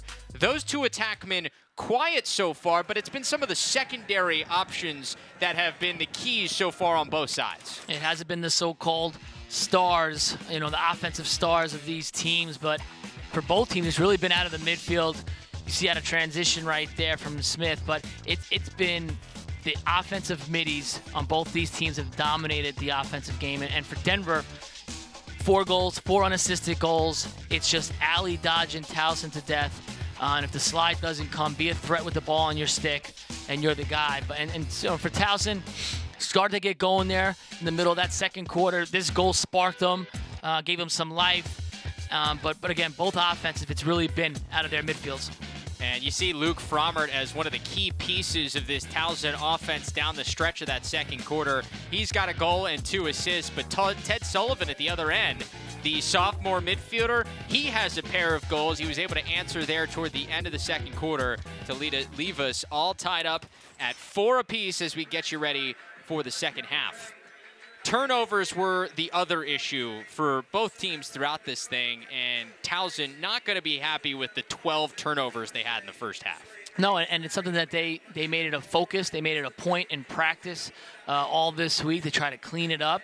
Coach Nadlin thought that's the reason why they lost to Duke. Felt like they gave them the game and not so much that they lost the game or got outplayed. So surprising. You would think if something that you focus on and harp on all week, you would do a little bit better of a job in the next game, but the turnover bug has seemed to have caught Towson, and they haven't got rid of it yet. And clearing has been the other issue for Towson. Entering this game 76% on the year, just 5 of 9 in clears today. That is another thing to watch as we get you ready for the second half. Both goalies were pretty good in that first half. Alex Reddy with 3 saves, Tyler Canto with 5. Canto, honestly, it may be a different game if he didn't let that. If that goal off of his own defender didn't go in that you saw there in the highlight, an unfortunate bounce for the Tigers early on in that first half, but it leads us to a 4-4 tie as we get you ready for the third quarter. The last few meetings between these teams have been tight. 1-goal games. It's, you know, I don't think either one of us is surprised. We thought all week this would be a great kind of heavyweight matchup, and we've gotten exactly what we've asked for so far. 3 1-goal games the last 3 years between these two teams, on track for that once again. At the Faceoff X, Brett Bowes, the freshman for Denver, started 2 for 2 in that first half. Since then, it has been all Alex Woodall, as Woodall was dominant, winning 70% at the X throughout that first half. Something to watch as both teams try to make adjustments here.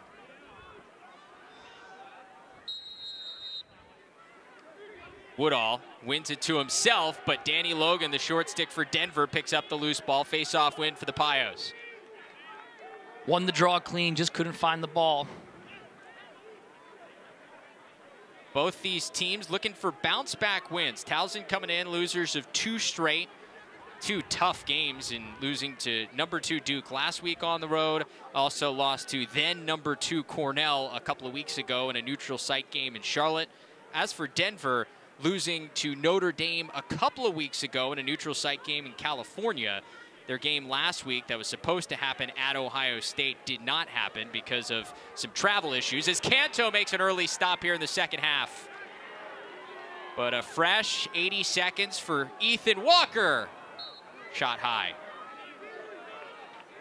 Game against Ohio State, a tough one for both Denver and Ohio State not to get in, but the bomb cyclone in Denver, dropping tons of snow and weather in the Denver area. Thousands of flights canceled. Denver's was one of them, and they just could not find a way to get to Columbus.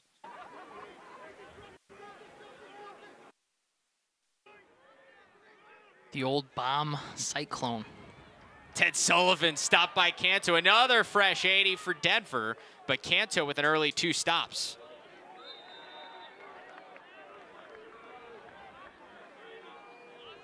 Now, the bomb cyclone is not something you want in your general vicinity. It just sounds like it's going to really disrupt the travel patterns, right? The bomb cyclone. Definitely not. I would not want to be on a flight in something called a bomb cyclone. No. Pass on the game. I'm good. They lost some practice time because of the bomb cyclone as well. Sullivan again saved by Canto. 3 in a row for the big man in cage for the Tigers. Gets down pretty good for a big guy. You know, sometimes you assume because a goalie is tall, go low, right? That's what everybody always wants to say, but he does a nice job. He's got quick hands, and he's able to get down and trap the ball for a big guy pretty well. So good, quick reflexes for Canto. But just like in the first quarter, a long, settled offensive set for Denver comes up empty here to start the third. And Towson goes to work. It's Jake McLean. Monahan had a goal in that first half, draws the slide.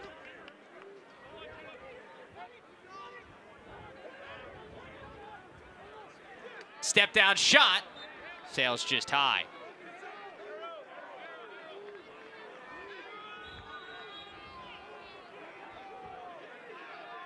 Here is Brendan Sunday. No points so far.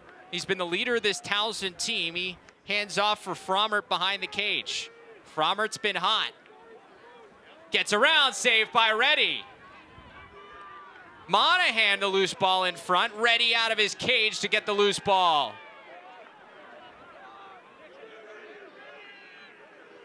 And in some traffic, Reddy able to make a nice play to get it to the long poles.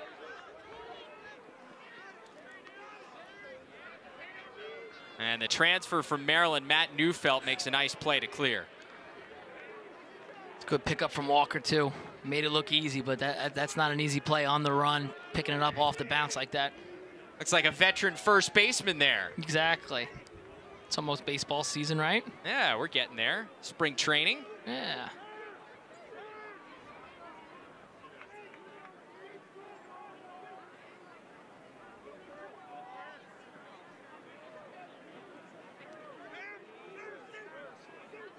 Here comes Colin Rutan. Running out of that midfield as his starting role was taken away at the attack unit as Austin French came back into the lineup a couple of games ago. He's joined by Alex Simmons, the freshman. Rutan skips it over. Shot just wide by McCone. He had Walker on that skip. Throw it right to the backside there. Would have been an easy one for Walker. Just missed him. 3 seconds on the shot clock, and I believe we have a crease violation. It'll send it back the other way.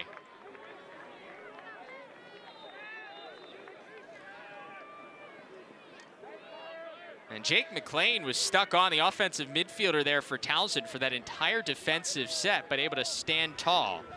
And so Towson will run on some second midfielders as part of this offensive possession.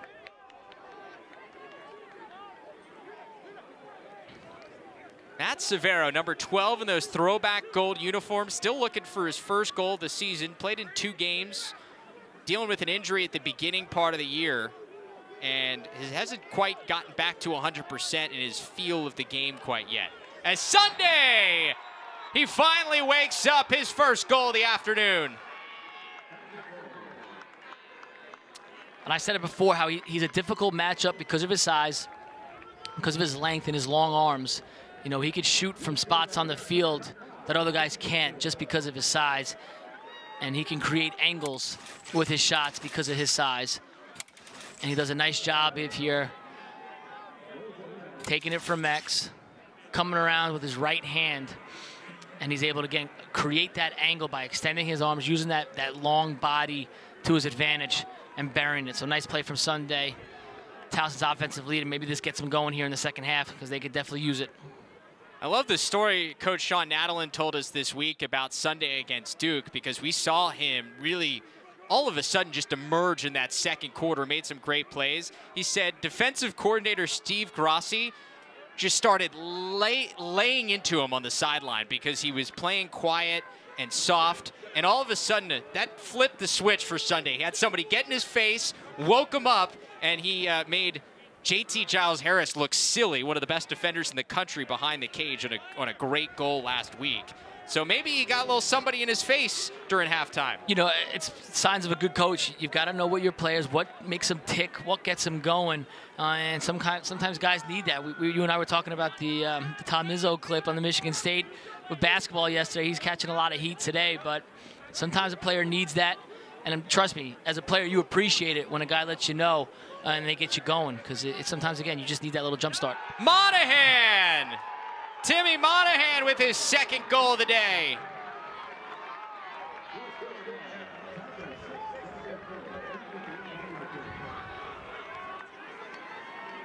Monahan with his 11th goal of the season. Not much really there. Not much really to talk about. Goes to his left hand. Slides coming to his face. He's able to get it off before the slide comes and finishes it high. So, again, I think both teams defensively, and we've seen it a bunch here today, the defensive midfielders have got to do a better job of getting out to these guys and picking them up early. They're picking them up way too late, and all these guys have to do is take 2 or 3 steps, split dodge down the alley, and they get their hands free. So defensive middies on both teams have got to extend, got to get out, and make these guys earn some of these goals and really beat you out wide, because, again, all they got to do is take 2 or 3 steps, and they got their hands free. Towson's Woodall wins the face-off. Shot stopped by Reddy. That's a big save on Brody McLean. Much needed save. This is Towson Lacrosse right now. Dominant the face-off X, creating transition off the face-off X. If that goal goes, momentum is totally in their favor here in the second half, and they can start to open this thing up. So Reddy makes a huge save. Senior really bails out his team and keeps this thing under control. Towson, the first 2-goal lead for any team in this game. It has been a tight one throughout. The Tigers now up 6-4 with the advantage as we reach the midway point of this third quarter. Definitely mark that one down. If Denver's able to come back and you know, win a 1 or a 2-goal game and keep it close, that's going to be a really big play. This is Ted Sullivan, the sophomore from Tucson, Arizona, has had a nice game here so far. 2 goals. Played at Deerfield Academy during his high school career. And that pass from French couldn't find Colton Jackson. And the turnover gives it back to Towson.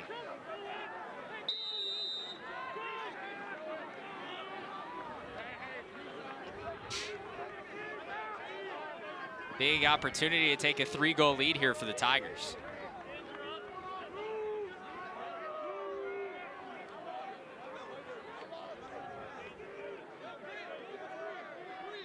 The Towson offense that has scored in double digits in every game so far this year. First time since 1994 that a Towson team has scored in double figures in their first 7 games.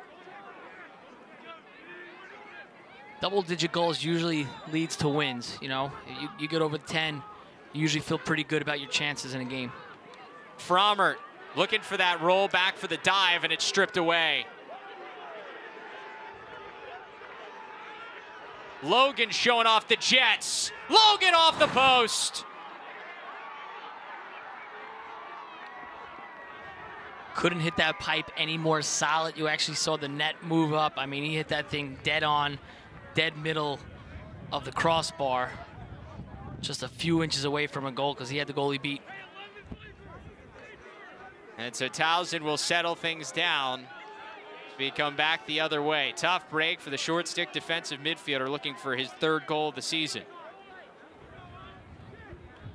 Casey Wasserman's pass deflected and turned over again. Matt Neufeld in transition.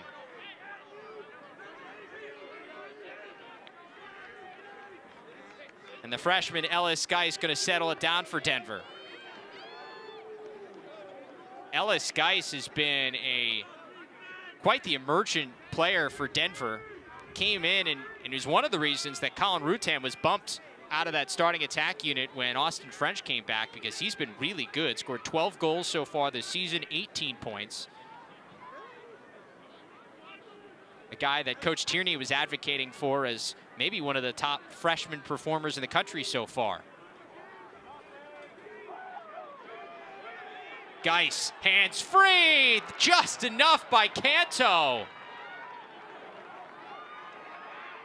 Canto with 9 saves so far today. Canto's been big, not just in physical stature, but he's made some big saves here. He's been lucky, had a few pipes that get hit on him, but he's made some really crucial saves. And right now to protect this 2-goal lead is huge for Towson, and he's made 2 back-to-back big saves. Canto coming off a 16-save performance against Duke that just quite wasn't enough. But he made a couple of saves in that 4th quarter late that actually kept Towson in the game, down by just 1. Now we see if Sunday, with a goal so far in this 3rd quarter, can get it going again. His shot never quite got on frame. Now Frommert stripped away. His Denver defense showing you why they're top 3 in the country.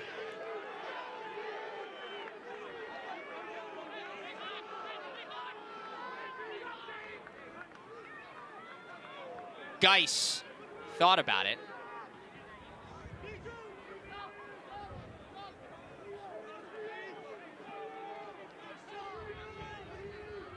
Denver scoreless in the 3rd quarter so far.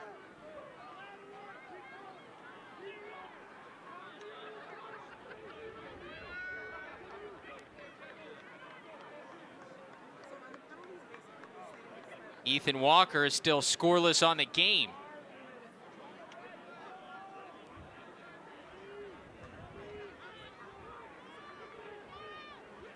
Shot from Sullivan, deflected and over the end line. Ethan Walker there for the backup. 28 seconds left on the shot clock.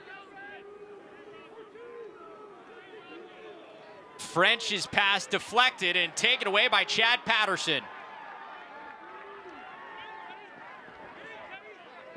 Been tough on both teams about their turnovers, but give credit to the opposite team.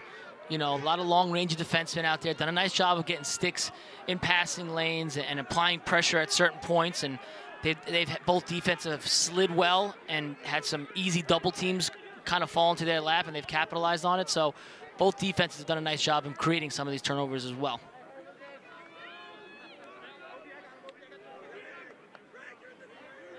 Really good 3rd quarter for the Tigers so far. Got the only 2 goals, kept Denver off the score sheet.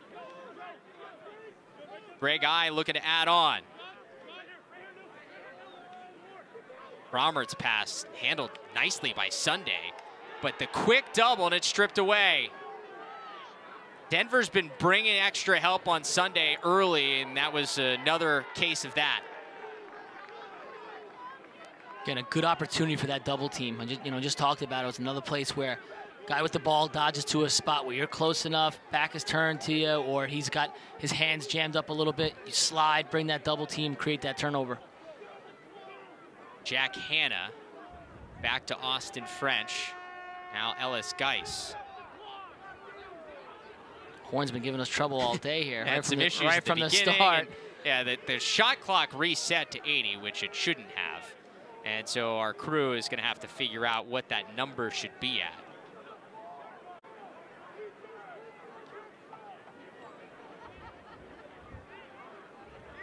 Nice little jog. Yeah. Warm things up a little bit. Temperatures in the 40s on a windy day at Johnny Unitas Stadium.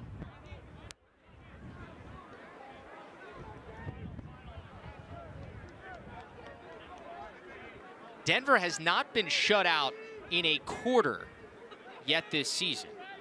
Something to keep in mind on this last 2:20 of the 3rd, as Denver still looking for that first goal of the 2nd half.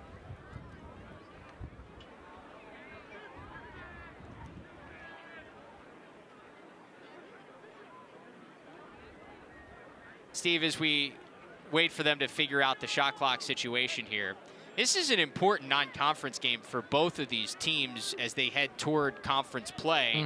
For Denver, you lost that chance to beat Ohio State last week, so this could be a big resume-boosting win for the Pios. Yeah, because what it does is, with a win here today, it takes a little pressure off of your conference tournament. You got the resume, you kind of feel confident getting that at-large bid. There's not, there's not a lot of at-large bids in NCAA Division I men's lacrosse, so it takes a little bit of pressure off of you, but I think both these teams going into conference play, I would favor both of them to be the guys that come out victorious and champions and kind of earn their way into the dance that way. But again, even with that, let's say they even win the conference, it still builds your resume for a better seed, possibly host a game. You want to be in that conversation. Bill Tierney upset with the decision. I told you he's one of the best yellows of all time. He is a legend on that sideline for the Pios.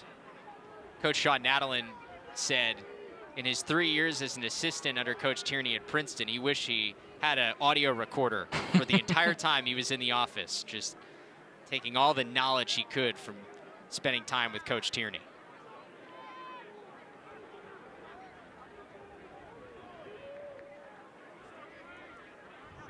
There are now 30 seconds on the shot clock for Denver.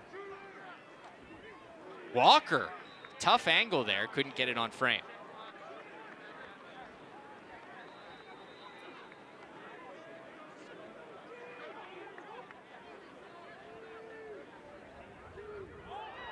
It's taken away here by Kobe Smith. He already has a goal today. Dishes off, a cross crease pass taken away. Another example of just a bad pass. That guy's not open. There's really no chance of that ball to get through and make it into his stick. Better off just holding that one, eating it, getting 6-on-6, and having, trying to work for a good opportunity in some settled offense. It just wasn't there. Close to a minute to go in this third quarter. Denver still without a goal in the second half. Towson able to take its first two goal lead so far as Colton Jackson goes down the alley. Now Austin French had his man hung up if he wanted it.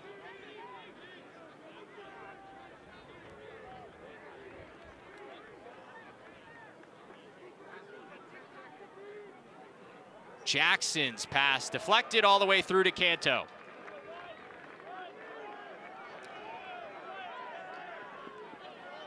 Denver's offense just hasn't looked crisp in this third quarter. No, Towson's done they've made some nice adjustments here at halftime. Defensive midfielders have done a much better job. They pride themselves. They feel like those guys are extra poles for them on the field that you don't have to slide to. You could trust them, put them on an island. They didn't do a good job in the first half, doing a much better job here in this third quarter and second half. Frommert with 5 seconds left. He's got to go. And he can't get a shot off. Denver able to hold strong at the end of the third quarter, but it was all Towson offensively to start the second half. The Tigers with a pair in the third, including one from Mr. Brendan Sunday. They enter the fourth looking for another top 15 win on LSN.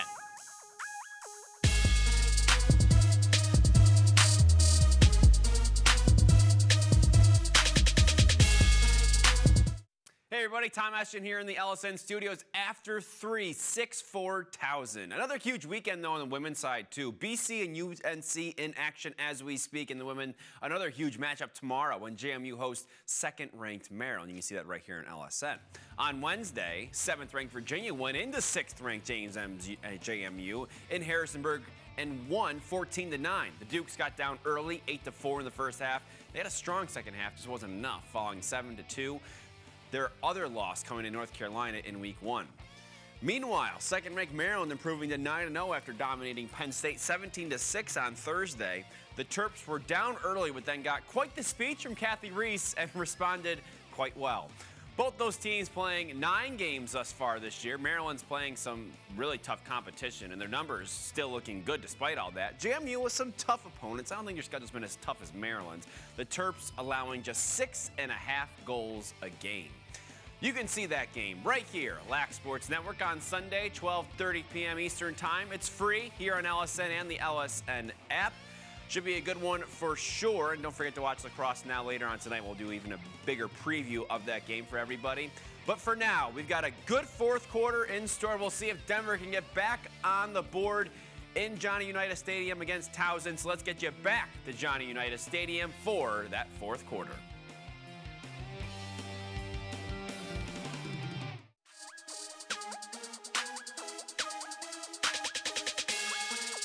Tyler Canto looking to seal up another victory for Towson. The Tigers up 6-4 over the 13th ranked Denver Pioneers as we get you ready for the fourth quarter. Travis Eldridge, Steve Panarelli back with you. Canto had a huge third quarter. Yeah, I think Denver had some good looks, had some opportunities even throughout the course of the game, some good looks and opportunities, and he's just kind of shut the door on them. He's a big guy. We've talked about that before, but he's got quick hands, very good with his position, always on the pipe there in the right spots, and just does a nice job, plays a nice arc. And again, with his big frame, when he's in position and he's got that quick reflexes, he's a tough guy to get the ball by.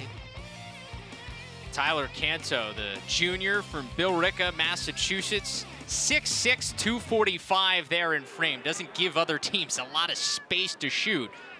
And he has been stellar so far this season. Crazy to think, entering that first game, we didn't know who was going to be the starting goalie for this Towson team. Shane Brennan, the incumbent starter from last year, was injured, so they had a couple of different pieces that they were looking at there, and Tyler Canto won it. And now that Shane Brennan is healthy, they can't go away from Tyler Canto, because despite the one game against Cornell where, I mean, Tigers kind of got blitzed there at the middle part of that first half, and they pulled Canto. Shane Brennan got a chance to play the second half. But other than that, Tyler Canto has been really good this year so far. You know, you hear coaches say a lot, you know, we feel like we have two guys, and sometimes the case is you really don't have one guy, and they're just trying to figure out who it is. But in this case, Coach Nadel has two guys that he can trust and go to, and he's got two really solid goalies. So, you know, Canto's been great. You ride the hot hand, but if for some reason he gets to a bad patch or gets into a tight game and he's not seeing the ball well, you got a guy in reserve that you can pull in and trust and maybe spark your defense and spark your team. Pio's looking for a spark offensively after getting shut out in the third quarter. First quarter that they've been scoreless in all season long. Colton Jackson, that shot never got through from Jack Hanna. Still 17 seconds to work for Denver. Sullivan's got a pair today. How about a hat trick? No, Canto says no, but a deflection in. Goal is good. Ethan Walker got a stick on it, and what a rebound put back for the Pios. And that's an Ontario play right there. Take a look at the quick hands here. Off the bounce, just pats it in. Great play from Walker. Get another look at it here. Right off the bounce, tried to get it there, couldn't handle, and then just slaps it like a tennis racket and makes a heck of a play. And you said it, this Denver team needed a goal. It needed some life. A play like that could definitely get you going offensively. Ethan Walker is a big hockey fan as well. Big Buffalo Sabres fan. Said if he wasn't playing college lacrosse, he'd probably be playing college hockey. That was some of the hockey skills coming into play. I should have used the hockey analogy. I went tennis. You know, I'm learning from my mistakes now. Should have went hockey there, especially He's with Canadian. That's bad announcing right there. McLean able to help Towson win the faceoff. And get another possession for the Tigers. Now back to a one-goal game. These two programs have played a couple of those over the last 3 years. 3 straight one-goal games between these two, dating back to that 2016 NCAA tournament upset win by the Tigers. McLean just gets steamrolled. Great double. Coming right out of the roll. Great double. Great time to go. A loose ball hold gives it back to Towson, but he had a trio of Pios all over him.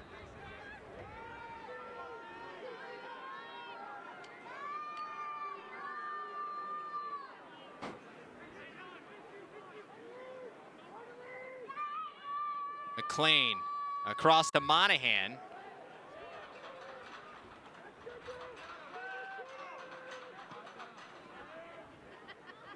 Frommert was the key to that first half for Towson. Had a goal and 2 assists in the first 30 minutes. He's been quiet in the second half so far.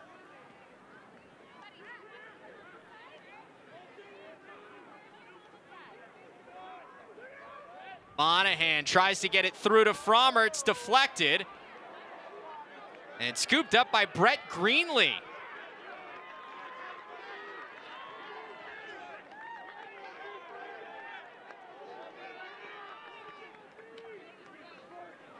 Danny Logan in transition. Got a good look at that one. Yeah, you're not going to get many better looks than that. On the run, in the middle of the field, nobody on you. That's a good look. I also believe Towson made him pay for that shot. You usually pay for a shot when you don't score, right? I feel right? like when you score, you don't get hit. You get to dance, do something in the corner. But you miss a shot like that, I think you almost deserve to get hit a little bit there. Man, karma, huh? That's what I think it is.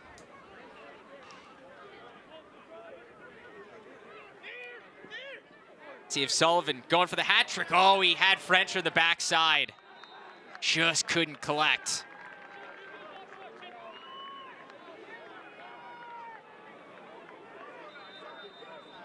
And we've seen Sullivan dodge down that alley and shoot so many different times. He had the pass. Towson wasn't quite ready for it. It was a good sneak by French. He was open. Had to come a little bit higher. If he takes another step or two, probably hook that thing up and he's able to quick stick it in. Just got to come a little bit higher from behind. As we mentioned, both these teams looking to bounce back from losses. Towson has lost 2 in a row, falling to Cornell and Duke the last couple of weeks down in North Carolina. While Denver coming off the loss 2 weeks ago to Notre Dame out in the Pacific Coast shootout in California. Sunday, out to Beecham.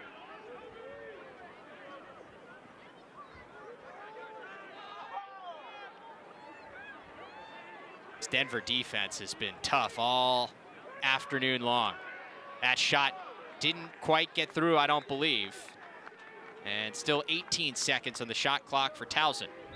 Nothing has been easy for Towson offensively. You know, they've got 6 goals, but a lot of them were contested. Even Sunday's goal, he had a guy all over him. So Denver's done a nice job here. Severo saved by Reddy.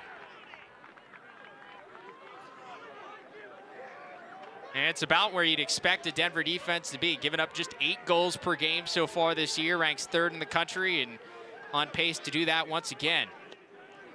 Question is, can the offense turn it up? Another slugfest between these two.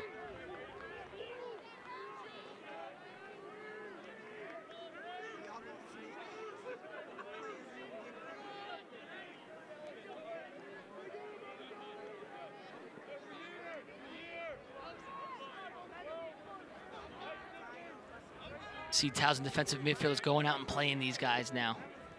Picking them up almost at the midfield line. Got to get out, getting these guys hips. Force them to where you want them to go. Don't let them dictate with their dodges. Swing move there by Colton Jackson. Excuse me, Ellis Geis. Tangled up there with Jimmy Wilkerson.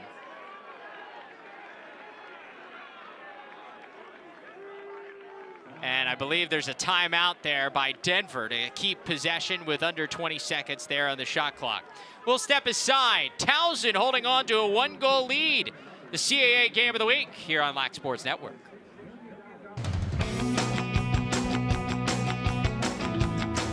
Hey everybody, Tom Ashton here in the LSN studios. Time for our Player of the Year watch. This week, it's UMass senior Isaac Paparo. Paparo had 4 caused turnovers and 7 ground balls in UMass's 16-2 win over Utah on Saturday. Now with 22 caused turnovers in 8 games, he's averaging 2.75 a game, good for 4th in the nation.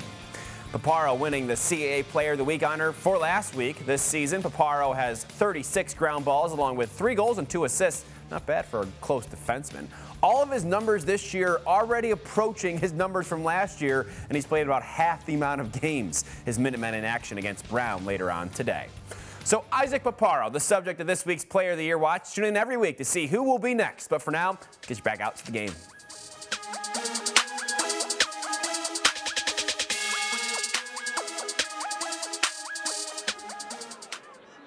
Denver taking a timeout here, down by 1 in the fourth quarter with number 8 ranked Towson, as both these teams look for another non-conference win to check off on the resume. When you look at Denver, what they've done lately, they don't quite have that giant non-conference win to hang their hat on. You beat a North Carolina team that people are still trying to feel out. They've got a big game later on today against Maryland. You lost to Notre Dame and you lost to Duke.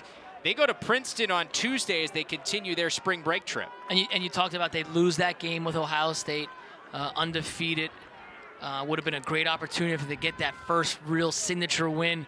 And then here's another opportunity against a Towson team that was number 1 just a few weeks ago. So definitely looking for that resume builder.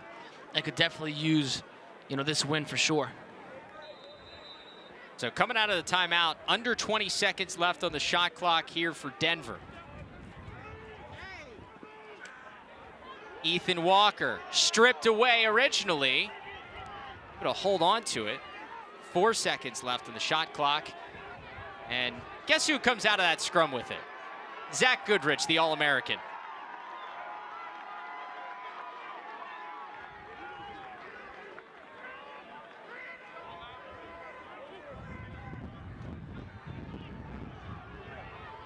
And Goodrich just able to clear. Much better clearing situation for Towson here in the second half as that shot sails high. Back up given to the Pios. Matt Neufeld, the redshirt senior, with a heads-up play. Not sure he was going with that shot. Probably not the look that Coach Nadalin wants, especially with a 1-goal lead as this clock starts to tick. Work for a better possession. So after locking Denver down for a full 80 seconds, Towson's defense goes back to work. Something we saw a lot of in the first half as Denver dominated possession. This is the thing in the shot clock era. You can still have settled sets. Correct. It just continues to kind of wear on a defense, and you got to be able to execute at the end of shot clocks if you're on offense. You could still take nice long possessions. Turnover there. Turnover there, yeah. Yep, turnover. Still could take long possessions, wear a defense out. What it does is the shot clock takes away from a team, someone maybe who's a big underdog, holding it for 3, 4, 5 minutes, and really just killing what is an exciting sport of lacrosse. So it takes that out of it, but you can still, like you said, play set offense, get nice long possessions, get settled in, get your guys on the field. It's not as frantic as people thought it was going to be, but again, it eliminates those kind of underdog teams from really just bleeding the clock and just holding the ball and really playing keep away. Yeah, you see in Major League Lacrosse, the 60 seconds creates far more unsettled situations. 80 seconds with that extra 20 to clear really makes things a little bit more settled still in the college game. Grant Maloof from X. Gets free, another stop by Reddy. And the rebound scooped up by Denver. Matt Neufeld again on the right place at the right time. Both goalies have played extremely well here today, making some big saves.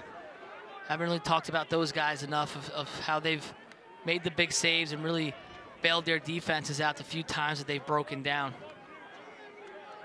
Coming up later tonight, 9 p.m. Eastern here on Lac Sports Network. Lacrosse now gets you all caught up on the highlights from this game in case you missed anything, and all the other big games going on around the country, including Notre Dame and Ohio State, the first big test for the Buckeyes out of conference this season.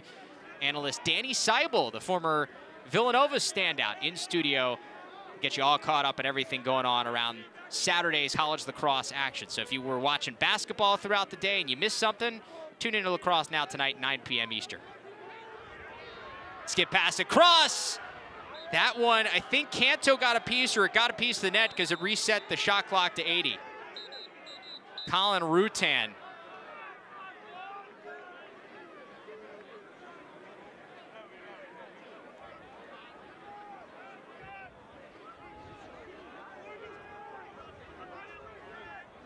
And we're all good. It did reset the shot clock.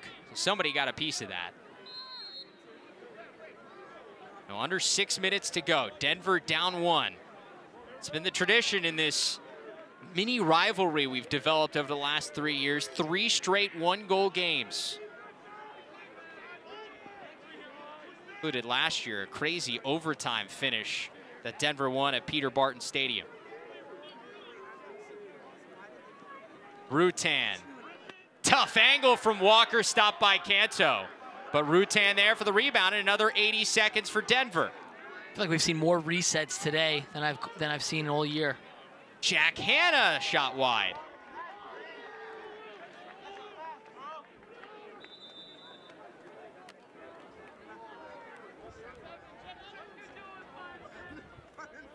That's something with the shot clock. Maybe more important than ever, rebounds. So important for goalies to try to control and get to your own team. From way downtown, Rutan ties it up.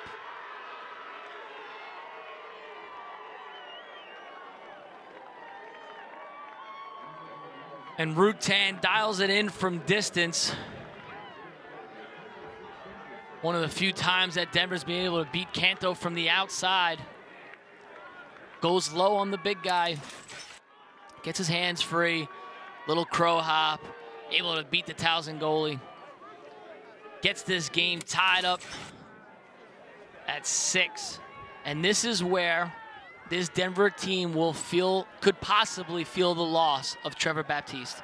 This is where, in a close game, you're used to winning these faceoffs and getting possession right back. Not saying they're going to lose it, but this is where they possibly could feel the effect of his loss. Brett Bowes continues to battle there with Alex Woodall, and Towson's long pole able to come in and get the faceoff win for the Tigers. But if you're Denver, you make Towson go backward. You're not giving up a transition opportunity, which is something you desperately don't want. Tigers able to clear. The faceoff guys they become even more important in these tight games and under these 4 or 5 minute situations.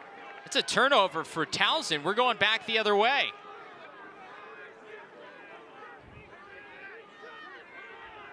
The shot clock didn't reset. Now it did, just in time for the refs to blow their whistle and blow it dead. It works on both ways. You know, you take a 1-goal lead late in the game. You feel confident that you're going to win the faceoff. You can go and kill the clock and win, right? Or if you give up a goal late in the game, you're confident you're going to get it back and have an opportunity. Again, that's why the faceoff position gets magnified under these 4-minute situations in 1-goal games. So all of a sudden, Denver, who entered this 4th quarter down by 2, they've outscored Towson 2-0 so far in the final frame, and they have a chance to take the lead back with under 4 minutes remaining. Sullivan to French. Hanna! Sounded like it hit something, but the shot clock does not reset.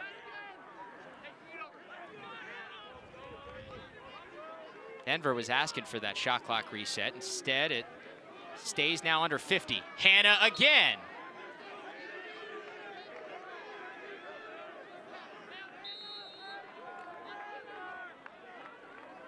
Austin French, no points today. He's been quiet. Ethan Walker with just a goal for Denver. This guy, Ted Sullivan's had a nice game with a couple.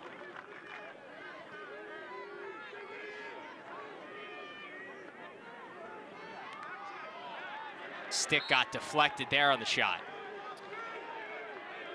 You mentioned Sullivan. That's a matchup I might go to. He's done a nice job beating short sticks today. Towson drops back into his zone here for the final 20 seconds of the shot clock. Sullivan on the run. And you can hear the sideline screaming for a reset with 4 seconds, but it did not hit Tyler Canto. That's one of those, like in tennis, if you think it's going to go out, if you're a goalie, you don't want to get a piece of it, because if you nick it and then it deflects back to the other team, all of a sudden it resets it to 80.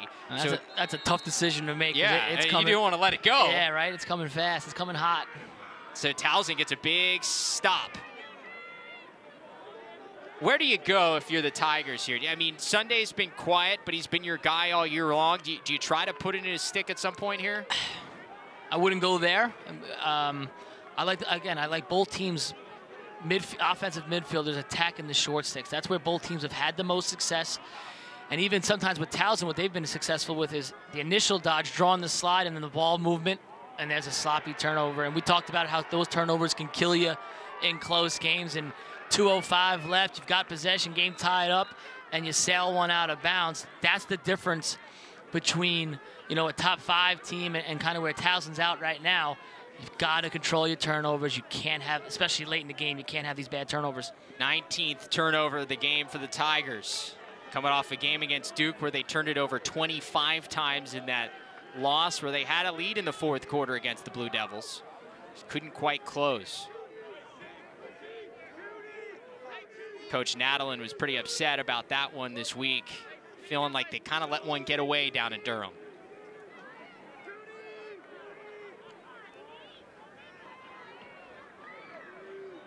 So when you look at the game situation, Denver a chance to take this down to about 40 seconds left with the difference between the shot clock and game clock. As Sullivan gets down the alley! Ted Sullivan with a hat trick, and the Pios up by 1.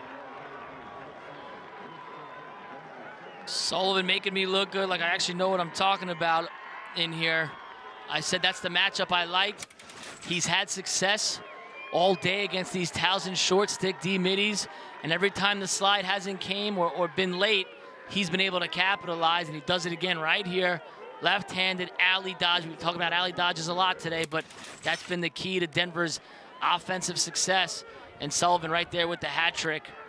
Again, attacking that short stick D midi, alley dodge, getting his hands free, and finishing on the run. 3 straight goals for Denver. They have a lead here for the first time in the second half. And Towson wins the faceoff. And we talked about it, right? You know, so this is last year. We talked about in the pregame the loss of Baptiste. Right there, you probably win that faceoff. You run this clock out, and this game's a wrap.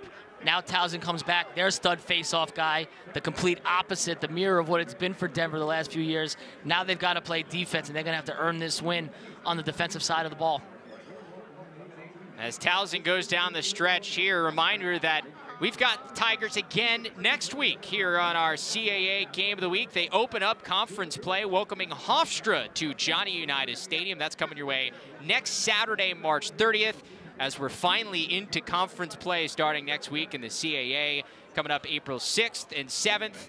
A couple of good ones. Delaware at Drexel on the men's side, and then on the 7th, the Towson and JMU women's series. That has been a terrific series to watch over the last several years. Expecting another good one there. CAA Game of the Week, only on Lac Sports Network and the LSN app. So Towson takes the timeout after the Woodall face-off win. You got a minute to work. We saw last time when the last possession, they did give it to Sunday, and he's had a tough matchup with Dylan Gaines all day, causes the turnover there on the errant pass to Luke Frommer. Same thing in the mirror here. I'm attacking short sticks, I'm dodging with my midfielders, and I'm telling them, if nobody slides to you, and you got your hands free, you're the first option, be aggressive, go hard to the goal, shoot. If not, what's been successful for Towson is drawing that slide and banging it through X and finding guys on the backside. Hasn't been the rollback, it's been the going right forward, throwing it to X and letting him find the open man. Let's see what they do here. There's the slide. It's Greg I in there in the midfield. Around the back to Brody McLean. Now Sunday again. Gaines has been so active. Monahan saved by Reddy. Big ground ball. And it's won by Greenlee. Denver's got it.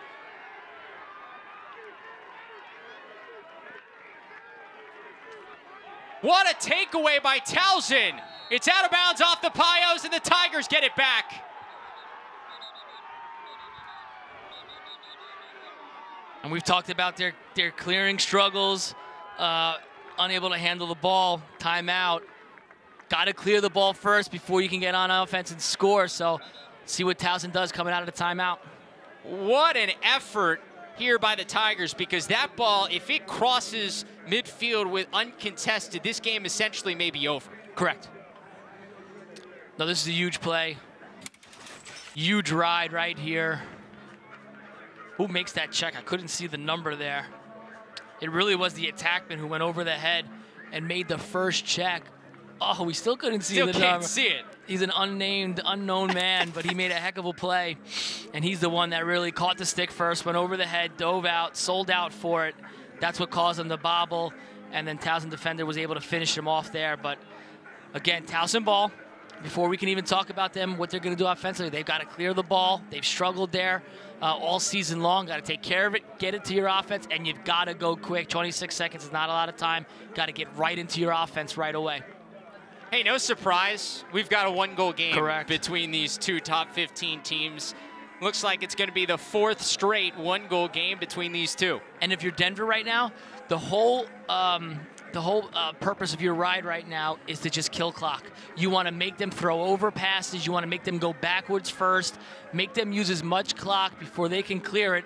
That way they don't have a nice settled opportunity offensively, and it's going to be rushed, and they're going to just have to go to the goal. So your goal right now is to make them take as much time as possible to clear this ball. Remember, for Towson, over this first 20 seconds here, and 20 seconds doesn't come into play, but they can go over and back of this midfield line over the first 20 seconds to clear.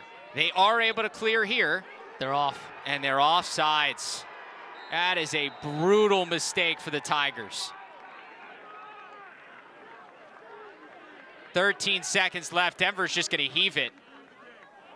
Not done yet. 8 seconds, and it's going to take one heck of an effort here for the Tigers to get the distance. Maloof sends it down. Intercepted. And a turnover around midfield is going to be the difference. A 3-0 run in the 4th quarter propels the Pios to a big non-conference win at Johnny Unitas Stadium. Great effort from both teams. Two good teams battling out. You feel for Towson. Tough 3-game stretch. You know, they had that hot start early on, beat their 2 rivals in Hopkins and Loyola, and then they just went into 3 juggernauts. You know, you talk about Cornell, Duke, and now Denver. But for Denver, on the opposite, we talked about they needed that signature win, beat a top quality opponent. They did that today on the road, and both, they've got to feel really good going into conference play. So Denver will take this win and move on to Princeton on Tuesday. And how about this? Bill Tierney, this is 399th career win. He'll have a chance for number 400 on Tuesday against his former program.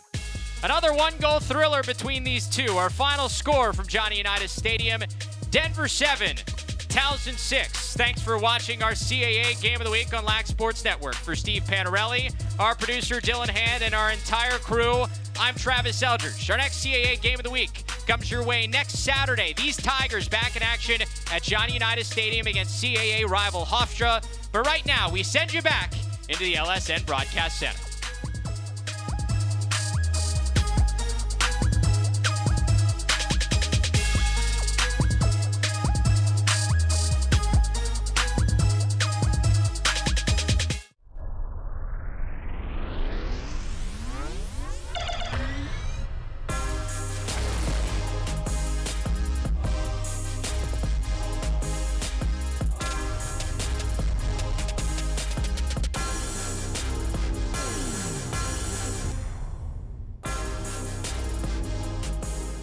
With the difference between the shot clock and game clock. As Sullivan gets down the alley. Ted Sullivan with a hat trick, and the Pios up by 1. What a finish here on LSN. Denver over Towson, 7-6 the final. What a final 2 minutes of that game, right? Yes, a complete change from first half to the second half, from the 3rd quarter to the 4th quarter. Right. It was a story just in all fronts of that game. Yeah, a lot of back and forth action, a lot of herky-jerky lacrosse.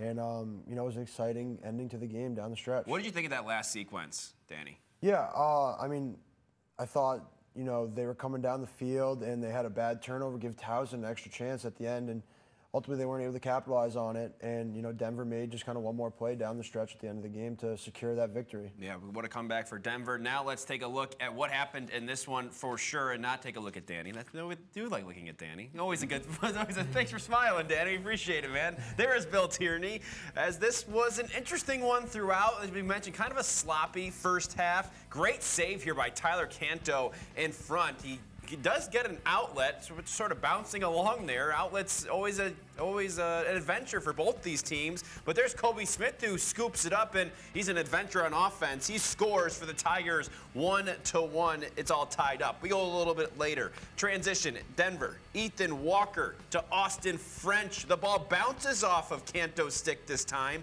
but takes a strange bounce off the defender and scores. Let's take another look at this one. The ball sort of bounces off his stick. That's an own goal. 2-1, Denver takes the lead. Towson does tie it up to make it 2-2, but Denver on offense once again. It's Teddy Sullivan down the alley. He fires it low, and it goes 3-2. Denver, a 1-goal lead. A little bit later, Towson, man of it, just expired. Didn't get any shots on that, but instead they just give it to Luke Frommert, who from X dives and scores, gets it to go. It's all tied up 3-3, 4-4 heading into the second half. Now, Towson in the third quarter shut out Denver. The first time Denver's been shut out in a quarter all season long, and they score a couple goals themselves. Tinny Monahan goes high to high, puts that one in the back of the cage. 6-4, Towson a 2-goal lead heading into the fourth. We go into the fourth. The shot by Denver, this time saved by Canto in front, but it bounces right to Ethan Walker, who bats it in. Another crazy goal here for Denver. Weren't sure if it was a goal at first. We have to look at this one once again really quickly here. You can see the shot bounces off a Canto stick. Walker bats it in there with the back of his stick. It's 6-5 Towson. 6-5, 5 minutes to go in the fourth. Colin Rutan gets the cross feed, and he fires from deep and scores. It bounces in 6-6, all tied up. As we go late in this one now, less than 2 minutes to play. Guess who? It's Teddy Sullivan looking for the hat trick. He has it. Denver takes a 7-6 lead, and you just saw the final sequence. Towson had an opportunity without 30 seconds to go, but an offsides penalty gave up the ball, and there just wasn't enough time left. Denver coming back in the fourth and beating Towson. What a victory for the Pioneers. Sullivan finished with a hat trick and 4 points overall. Just Monahan with more than 1 goal for Towson on the day. Let's take a look at some of these team stats now from both these teams. Yeah, so Denver outshot Towson 42-23, which was a huge, huge difference. And then Denver, didn't have as much saves, but Reddy came up with that huge stop save in the fourth quarter to Tyler Canto's 11 saves on the game. And then turnovers, always a big storyline for the Tigers. They had 20 turnovers in the game, Denver only with 16. So now we bring in Danny Seibel to kind of break all this down, and just what a game. What's your initial reaction, and what was just kind of the key to Denver pulling it off? Yeah, my initial reaction is, it might not have been the most high-scoring game, but 1-goal game, exciting down the stretch, awesome game to watch. And I think the last 2 stats you touched upon were the 2 most important stats of the game, the saves and the turnovers. Alex Reddy had 2 enormous saves in the fourth quarter, and I think that was ultimately the difference in the game. Even though he didn't have as many saves as Canto, I think he had 2 bigger saves down the stretch. And then the turnovers, we touched upon it at halftime. Denver only caused 8 turnovers out of the 20, so that's more than half uncaused turnovers. That just can't happen if you're going to win games. That's not going to win you games, and I think that's what allowed Denver to come back and take the lead and win that game. What was the difference between the third and the fourth quarter, would you say? I mean, Denver had 42 shots, only 18 of those for the game were on goal. Denver doesn't score in the third. Do you think that was just sort of the, at some point, some of these are going to start hitting the cage and going in terms of the fourth quarter, sort of getting to that point? Yeah, there's ebbs and flows with every game, and they stayed calm. They've been in these situations before. Coach Tierney's been in this situation before. I'm sure he calmed his guys down and said, you know what, we're going to start canning these. They're going to start going. Canto's a great goalie, but, he's not going to save all of them, and ultimately they ended up scoring and winning. How did Denver limit Brendan Sunday so much in that, he had 1 goal in that game, only, I think, 3 shots?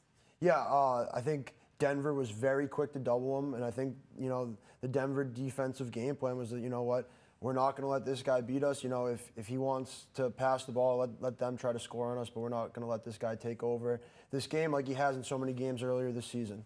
Yeah, I mean, a 7-6 game, a win for Denver here. What's to say about each team, would you say? What's to say about Towson? What's to say about Denver? Well, you know, I don't think this was either team's best game today. They didn't have their best day today, but you know, they're both very competitive teams, and they're going to keep being competitive down the stretch, and we're going to see these teams, I think, in the NCAA tournament make some runs. You know, looking at Towson, I know you said that it wasn't their best game, but for Towson, this is 3 games straight. What did you learn about the Tigers? Yeah, I think teams are starting to figure them out a little bit. I think they're getting a little bit exposed on offense, and they need to pick up the secondary scoring when guys like Sunday, you know, don't have a great day, or the opposing team has a great defensive game plan for them. So they need to pick up that secondary scoring. And you know, the Towson, they have a great coaching staff, and I think they're gonna look at the tape and they're gonna figure it out and turn this around. I'm just wondering still just about that last sequence. Was that sort of the epitome of Towson? I mean, they get the huge cause turnover late there, where we thought maybe Denver, they should have done something a little bit different in the clearing opportunity, get the ball to an attackman, and then they have the offsides. You know, how, as a coach, as a player who knows what the coaching staff's kind of looking for, what do you go and fix from that situation? How do you remedy that in practice this next week? Do you just yell at the guys, or say, how do we work on this to sort of get rid of those turnovers, both caused and the ones that you mentioned at the top of the show, or just sort of unnecessary turnovers? Yeah, we touched on that both teams weren't the greatest clearing percentages going into the game, and those last kind of time running down situations are so hectic. I really don't think you can kind of take that and pick it apart too much. You know, they're trying to score a goal, and if it's a pole running over the midfield line, you know, obviously they need someone to stay back, but it's just so hectic down the stretch. And, you know, both teams are trying to win the game and do everything they can possible to win the game. So I wouldn't harp on that specific situation too much, but more so as clearing game in a whole, and then above that, just turnovers as a whole. Yeah, well, Denver kind of with the upset over Towson. This game, the history of it is it's always by 1 goal. This is right, so good. 4 years in a row. 4 years. I said yesterday in the show, I was like, no way 4 years in a row it's going to happen. And once again, it's happened once again. Yeah, and now the series is tied at 4-4. So what a great game. And we'll get a chance to see Denver again next weekend right here on LSN. They're hosting Hofstra. Towson against Hofstra next week on LSN. Yeah, so we'll get to see Towson again and see if they can bounce back. Which, you know, going forward into this week, real quick here from Danny, you know, what do you see from each of these teams moving forward, I guess, just to see how do you move on from a game like this where it was a little ugly,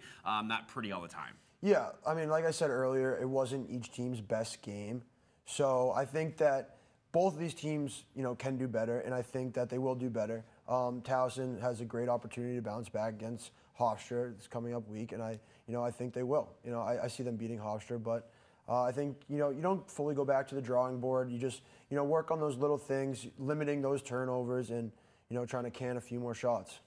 And, you know, Denver will be still on the East Coast. They will be back in action on Tuesday against Princeton. I know a lot of people are going to be watching that game to see Coach Tierney take his Pioneers to his old school that he used to do, where he did so much at, and that should be a good game. Do you have a quick pick on that one?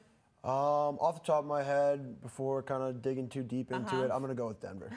All right. Yeah, Coach Tierney looking for a big milestone in that game. I'm sure we'll talk about that a lot more as we get closer here. Let's look at some of the other games, as we're mentioning already, across the nation going on right now. Penn and Cornell in a battle in the Ivy League. Cornell jumped out to an early lead to make it now 8-6 there in the second. Notre Dame and Ohio State starting that second half. Notre Dame stifling that Ohio State, though, some of those scorers, 6-2. Nice start there for Notre Dame. And a little bit later on this afternoon, we got North Carolina, Maryland going at it, and Virginia and Johns Hopkins. A lot of great matchups. Let's take a look at what's going on right now with Boston College and North Carolina. This game going down on Chapel Hill. Boston College up 13-8. Second half is still underway. Sam Apuzzo, only a couple of minutes left in the second half. Sam Apuzzo with 5 goals. Not surprised there. Dempsey Arsenal with 2 goals. Ortega with 3 goals for the Tar Heels. And, you know, a lot of people were definitely eyes on this game because they wanted to see how Boston College would match up against, you know, a top 5 team. This will be kind of like their test. They're getting into this ACC play, so their schedule is going to be jam-packed. And looks like they're doing pretty good. Passing the test. Yes, they are. They passed the test today. Apuzzo, those 5 goals. I mean, when she shows up for the big games, yeah. I mean, that's what happens when you're a great player. And you can see all the highlights from this one, reaction from around the country on the men's and the women's side tonight. Lacrosse now, 9 p.m. Eastern right here on LAC Sports Network and the LSN app.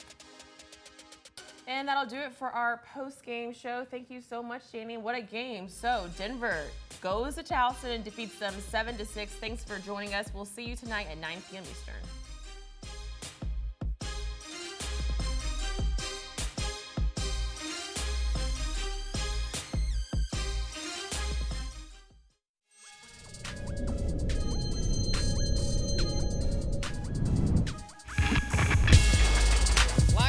Network is proud to present the CAA Game of the Week. Today we kick off day 2 of the Philly 4 Lacrosse Classic Action Shift